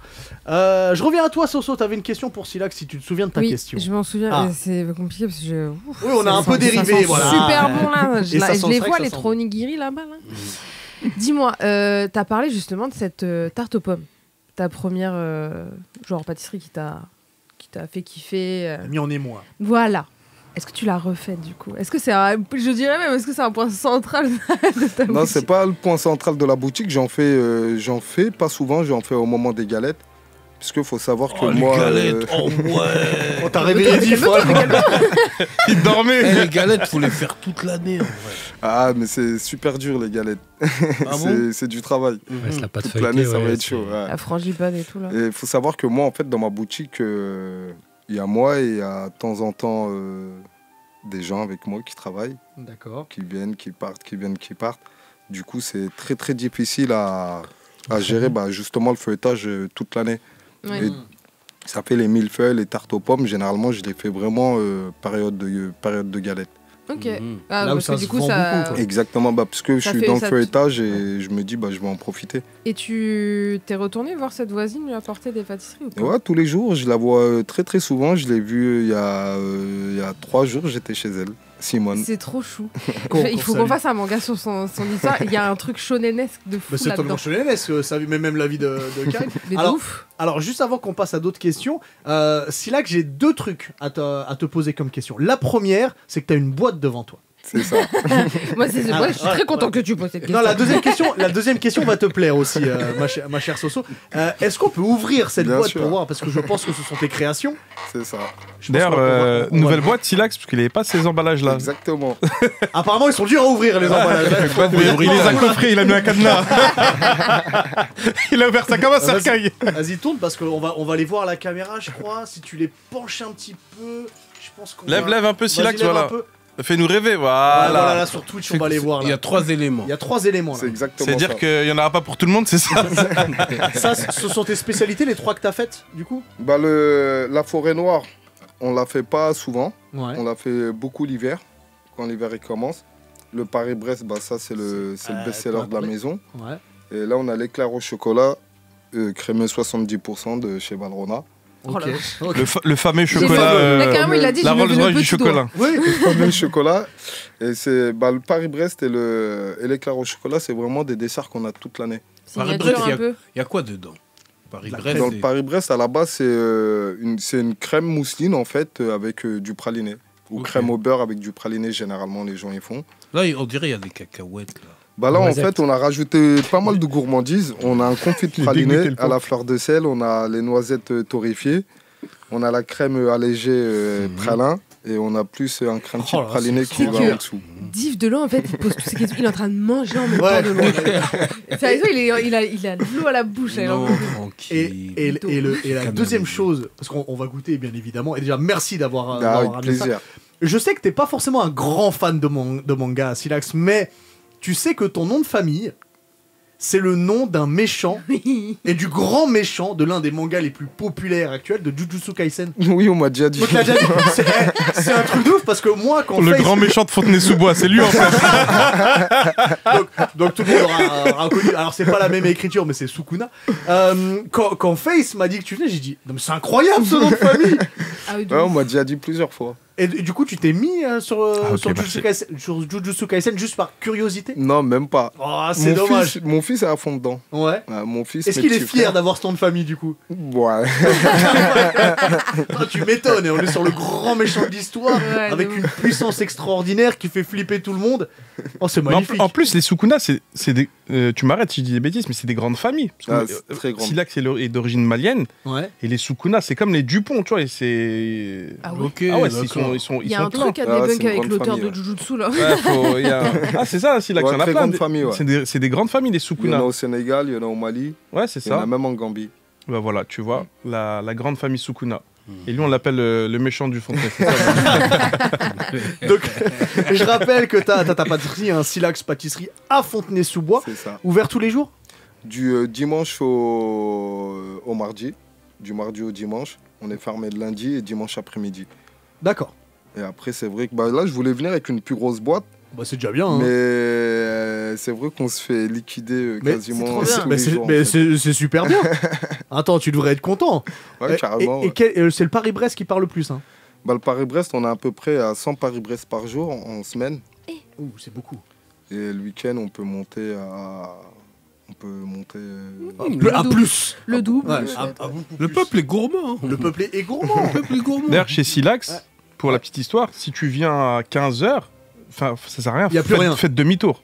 Ah, d'accord. Il y a plein de gens qui viennent à 15h, 15h30. Les pauvres, il n'y a rien en rayon. Parce que dans les vitrines. Vous faites pas à perte. C'est-à-dire que vous bossez le matin et après. Non, en fait, on produit. On est en semaine, on est à entre 400 et 500, 600 petits gâteaux. C'est beaucoup, hein. Mais c'est énorme. Mais vous en refaites pas dans la journée, c'est-à-dire qu'on vend ce qu'on a fait. Bah, et en fait, c'est qu'on peut même pas en refaire, puisque après, il n'y a plus de place. Ah oui, d'accord. Ah ouais. Même pas un flan. Faire tes commandes tout à l'heure. Mais après, c'est vrai qu'à de temps en temps, puisqu'on a des clients qui viennent vraiment de partout. Par exemple, on a une cliente qui vient tous les mois, qui fait 4 heures de route pour venir. Oh.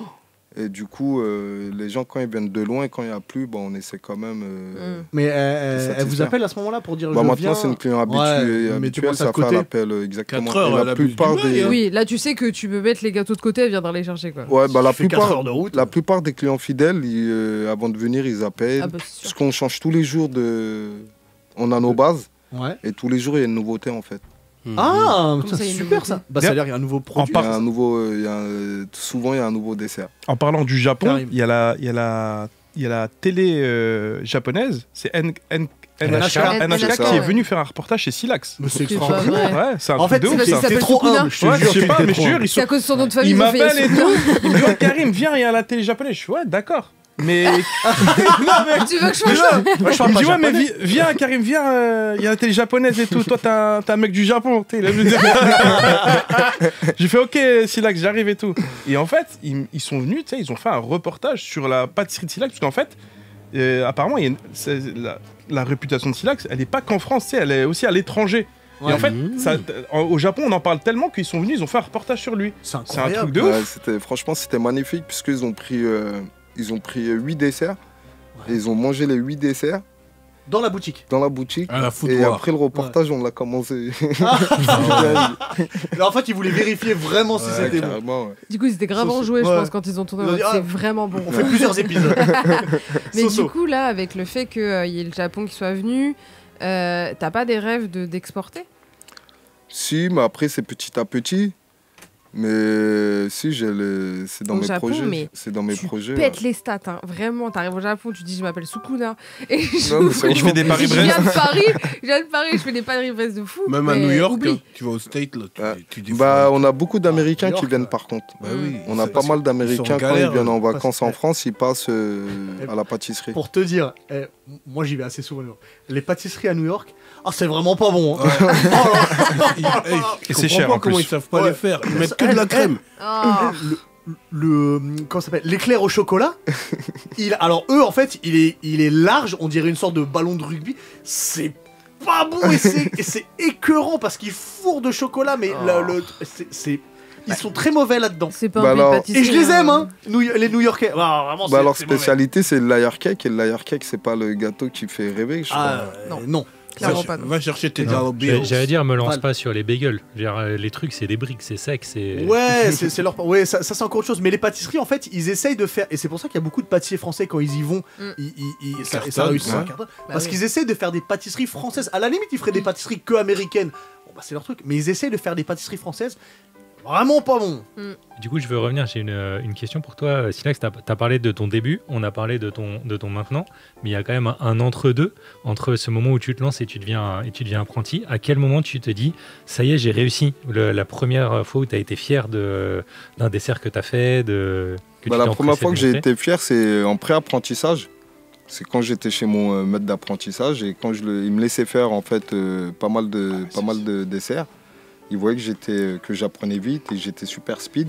Du coup, le deuxième année, je faisais le tap du deuxième année en fait. Le premier gâteau que j'ai fait, c'était le Capitol. Et le premier gâteau que j'ai fait quand c'était le Capitol, j'étais fier de moi puisqu'il était magnifique. Comme quoi ta vie c'est un shonen. Il faut que tu te mettes dedans. Regarde avec ton fils, tu vas voir. Alors attendez, parce qu'il me semble que Merwan est arrivé. Vous l'avez vu dans Top Chef. J'ai ramené tout le quartier, c'est incroyable.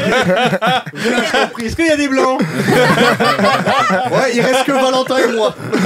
C'est bon, il y en a deux là. Ça va ou quoi? Toi vas-y, tiens, si tu veux. Non, mais j'aime trop dire, il va faire un one-man show. Demi-fesse. Remplace un blanc. Mi-fesse.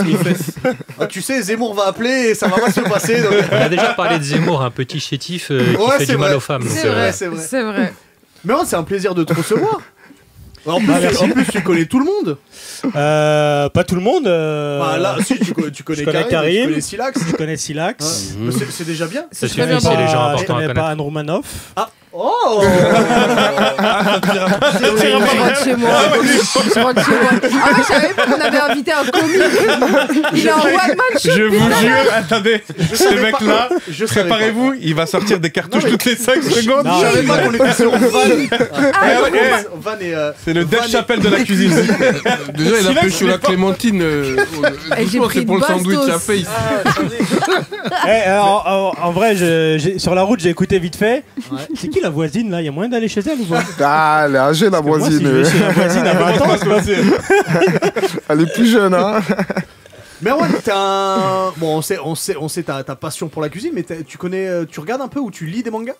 Pas du tout, je regarde de temps en temps des hentai. Je vais tuer toi. Alors on connaît, mais comme on est sur le service public, on va pas en parler tout de suite. Et tu peux même Prison School. Non, je rigole, je connais absolument rien en manga, mais vu que Karim c'est un pote et qu'on fait pas mal de choses ensemble, je suis passé, j'ai apporté 2-3 petits gâteaux. J'ai une pâtisserie de l'autre côté du pont et on vous a apporté la gamme d'Halloween. C'est incroyable. Et voilà. Je fais une petite parenthèse en parlant de Merwan. il a une pâtisserie qui est incroyable, ça s'appelle Panade, c'est dans le 15e arrondissement. Oui, boulangerie-pâtisserie, ouais. Mais le mec n'est pas pâtissier et pas boulanger. C'est-à-dire que lui, en fait, à la base, il a ouvert pendant le Covid. Il pouvait pas ouvrir en fait de restaurant. Mais vous avez tous ouvert pendant le Covid. Alors vas-y, tiens. Franchement, il a ramené du lourd. Et Merwan, en fait, il faut s'est... savoir que Face m'apporte des pâtisseries là. Ouais. Il s'est formé. Donc il s'est formé et c'est l'une des meilleures pâtisseries. Je vous jure, je dis pas ça pour en rajouter. C'est avec Silac, c'est vraiment les deux meilleures pâtisseries que j'ai pu goûter. C'est quoi ta spécialité? Alors, je me permets de faire tourner à tout le monde, comme ça tout le monde aura une pâtisserie. Pas Diff parce que là on a ramené, c'est que la gamme d'Halloween là, je crois qu'ils ont mis dedans. Il y a des flancs. Il n'y a pas de flancs, mais on fait des très bons flancs si tu veux venir demain. Il faudra t'acquitter de 5 € par contre.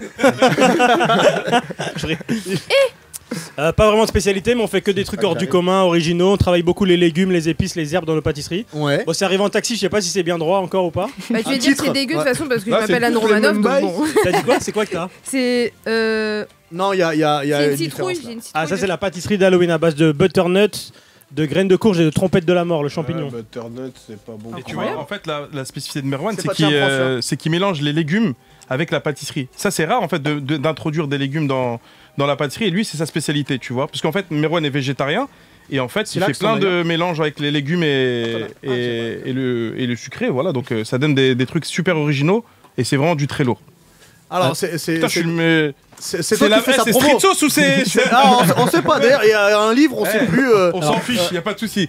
C'est deux mecs que je voulais mettre en lumière. Ouais. C'est deux potes à moi, je suis très content qu'ils soient là en fait ce soir, parce qu'en fait, ils méritent d'avoir de la lumière. C'est des mecs qui sont vraiment parce qu'on paye l'électricité, quoi. C'est ça, exactement. Oh, mais il est bon, tu vas venir pour faire sniper, mais fais gaffe, parce que t'as du boulot avec Valentin, là.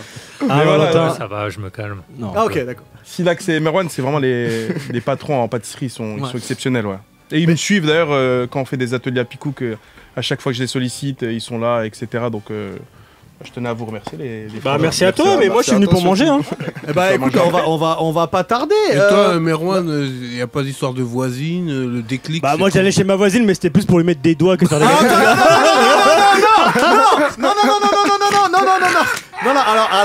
alors non. Un doigt de Sukuna, bien entendu.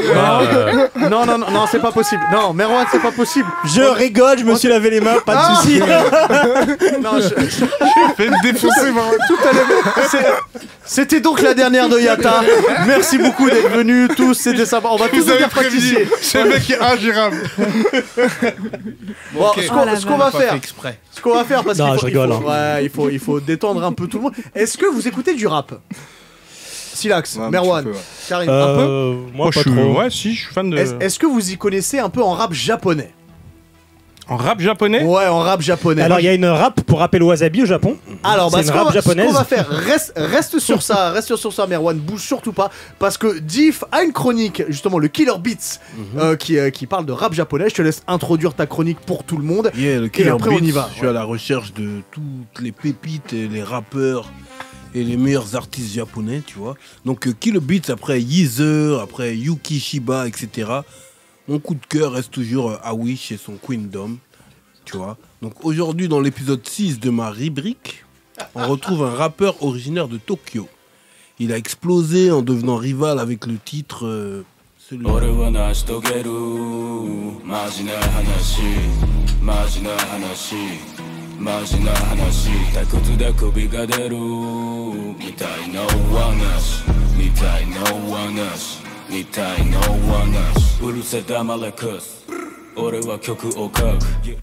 Voilà, Hideyoshi avec Majina Hanashi.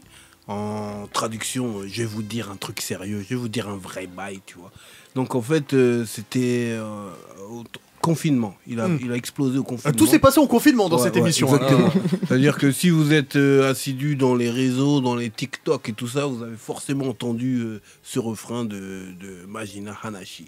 Comme j'ai dit, il est originaire de Tokyo, il a à peine la vingtaine, il est influencé par son grand frère, il grandit en écoutant du punk, hard rock et du hip-hop, tu vois. J'ai toujours dit, plus ta palette est large, et meilleur tu es artiste, tu vois. Moi-même, j'ai écouté des Nana Mouskouri. C'est important. Mireille Mathieu. C'est important. Avril Lavigne. Rage Against the Machine. Très important. Je préfère.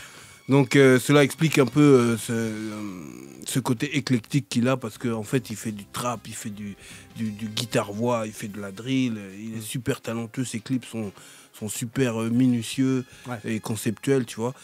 Il a déjà collaboré avec tous les artistes que j'ai présentés avant, Awish, Yeezer et tous les autres, tu vois. Et aujourd'hui, on va s'écouter Shin Panay, fit un autre book qui a rappé lourd dedans, Aklo. Ok. Voilà, il s'agit que de ça.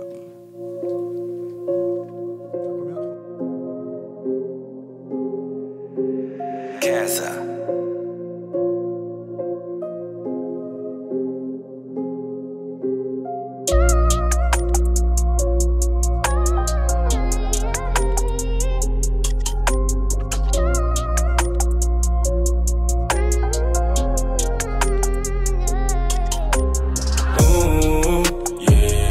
心配はいらない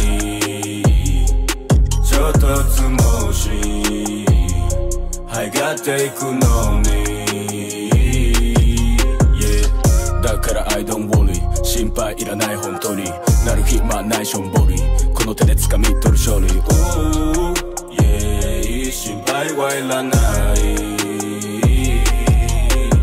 ライアーゲームでしてる争奪戦結果残すために大器晩成人の欲望が街を動かしてる雨のように降ってくるお金俺たち描いてるビジョンちゃんと理解してる己の技量その上で拡大していく規模桜のように咲いてから散ろう生み出せローカル知識生活を書いてる歌詞貧乏人金持ち天変地どちらにしたって暇なしマダムウーの中シャクテッブライブ前口に龍角散立ちはやさで吸ってる葉っぱ遊ぶ女の子から連絡 It's my life like Bon Jovi 毎日が楽しいから誕生日良くなってきてるだろこの通り昔の生活はもうゴリゴリほとぼり冷めた頃に向かう君のところに美人が見えるぜ天使のように考えるよりもまず Let's do it 実際そうでもしないと無理、yeah、心配はいらない衝突もしはいがっていくのに、yeah、だから I don't worry 心配いらない本当になる暇ないしょんぼりこの手で掴み取る勝利、yeah、心配はいらないもう心配停止まで心配ね進化しねえやつに心配しねえ夢みたいに感じる現実これ本当かどうかビチビンタして Oh fuck Real またバンクキャンにトランスファーミルずっとラップトップランカー何かしたヤンガスからオファー来る OG I'm here 今や up in a win away だけど最初はベコベイつまりサリフロンだけのゲイ別に根拠はいらねえからなりきってたベートーベンピアノなんてな弾けねえけどラップで変えたぜ運命 Fuck the haters going my way、yeah、気にするとかないぜ、yeah、また名前がトレンド入りしても見ないよ面倒いし Cause I'm busy for my next move 時間使い方厳選する過去未来より今この瞬間息 free my mind Don't worry like yeah 心配はいらない衝突もしはいがっていくのに、yeah、だから I don't worry 心配いらない本当になる暇ないしょんぼりこの手で掴み取る勝利、yeah、心配はいらない、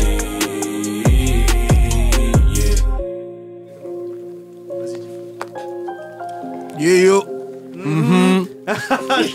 je savais que t'allais faire le Donc c'était Hideyoshi.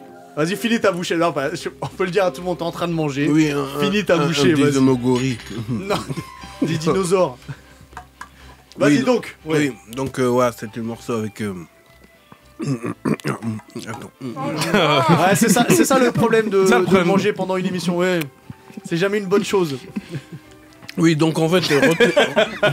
On dirait des bruitages d'un film de Huck. Retenez bien ce nom, parce que pour moi... Il a envie de roter. Attends, du coup, je vais meubler avec ma blague. C'est n'importe quoi. Silax, il préfère quand même la chanteuse dont qu'il a formée, Awish, parce que, comme il a dit tout à l'heure, il aime Awish Lorraine. Awish Lorraine, oh. Vas-y, repars. Ouais, donc oui, en vrai c'est très lourd ce qu'il fait. Tous les clips que j'ai observés de lui, c'était vraiment minutieux, vraiment conceptuel. Donc allez suivre totalement le boog. Ça marche. Hideyoshi.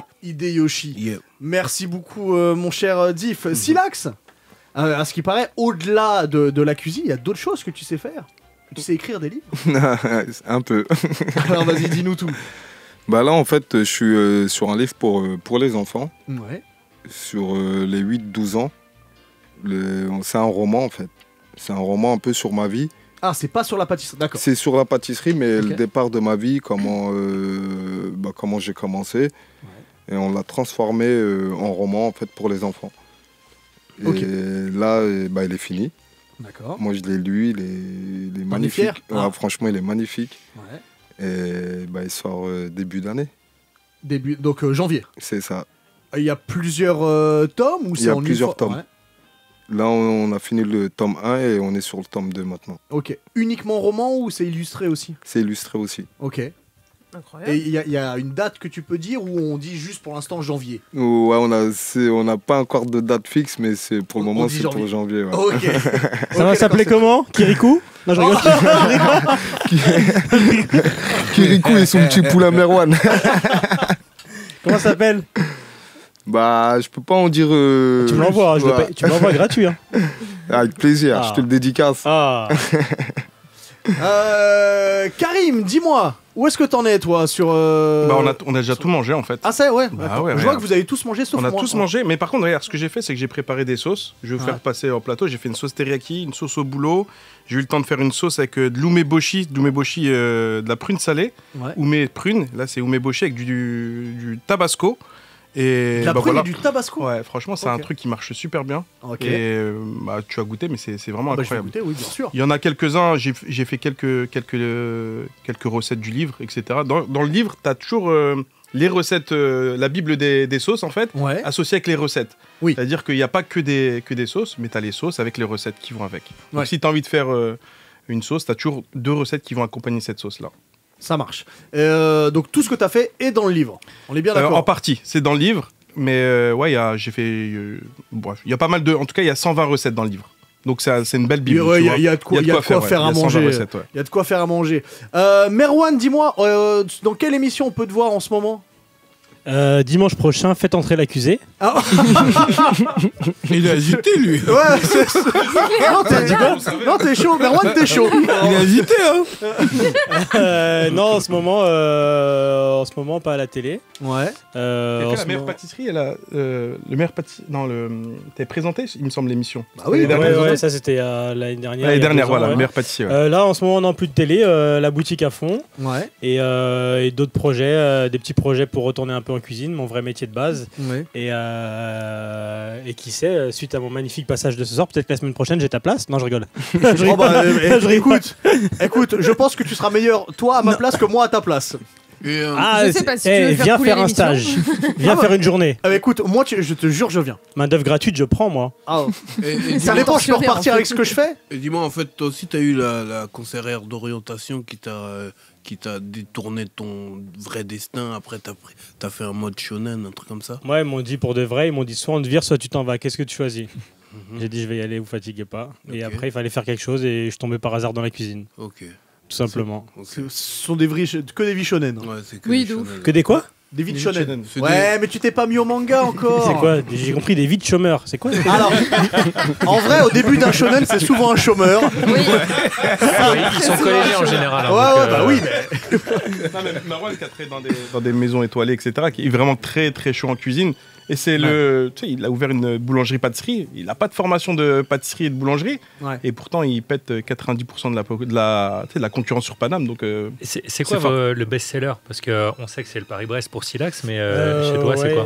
Nous, il n'y a pas vraiment de best-seller parce que la gamme, elle change pas très régulièrement, trop régulièrement même. Ouais. On est connu pour nos viennoiseries. On fait des très très belles viennoiseries. Après, la gamme de pâtisserie, elle change très régulièrement en fonction des saisons, en fonction des fêtes. Par exemple, là, la gamme d'Halloween, elle va durer que 15 jours. En mois de novembre, il y aura autre chose. Après, il y a Noël. Mais on va dire que notre spécialité, c'est de faire des choses qu'on voit pas ailleurs. Par exemple, j'adore le Paris-Brest. Tu mets un Paris-Brest et une pâtisserie panade à côté. Ouais. Je pense que je vais aller vers le Paris-Brest. Mon dessert préféré, c'est la religieuse de café, mais on n'en fait pas. Ouais. On fait que des choses qu'il n'y a pas ailleurs. Mais pour autant, j'adore. Par exemple, là, le Paris-Brest, j'ai envie de le manger. Ouais, pour l'instant, on l'a pas encore touché. Hein. mais dis-moi, je suis curieux. C'est quoi qui fait la diff? C'est la variété des. C'est toi qui fais la diff. Il est bon. Tu sais quoi, on termine l'émission là-dessus. Il était là pour faire un show. Vas-y, finis ta question. Entre un Paris-Brest et un autre Paris-Brest, c'est quoi? C'est la recette, c'est le dosage, c'est quoi? C'est les ingrédients. Déjà, si tu fais tout maison, moi j'en fais pas, mais Silax il en fait beaucoup plus que moi. Si tu fais tout maison, si tu fais ton praliné maison, déjà c'est pas la même chose que d'acheter un praliné industriel dans lequel il y aura un plus gros taux de sucre et pas forcément des bons fruits à coque. Si tu fais ton praliné maison, que tu fais toutes tes crèmes maison et que tout est cuit au jour le jour. Déjà, gustativement, tu vas sentir la différence. Tu vas pas avoir ce goût un peu chimique, trop sucré d'un praliné industriel. Et dernière question, les céréales avant le lait ou le lait avant le céréales? J'ai jamais mangé de céréales de ma vie. J'ai jamais pris de petit-déj de ma vie. Ah ouais, t'es un shonen, toi. Oh, c'est vrai. C'est Naruto. Il mange des nouilles le matin. C'est parce qu'il rentre à 6h du mat, il se couche, du coup il se lève à midi. J'en profite, puisque beaucoup de gens t'ont découvert dans Top Chef. Est-ce qu'il y a une pression énorme lorsque tu dois faire les épreuves ou toi t'étais en détente totale?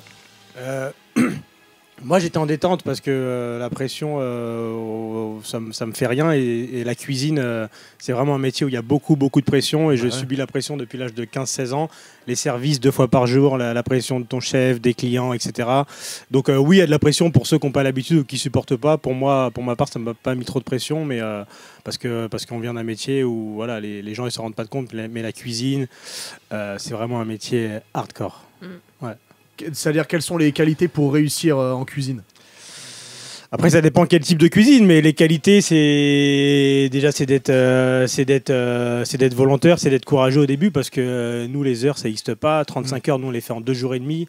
Moi, quand j'ai ouvert ma boîte et que j'ai monté Panade, ça commençait à me parler d'heures sup et tout. Moi, j'ai jamais demandé d'heures sup à mon patron. J'ai jamais lu une fiche de paye.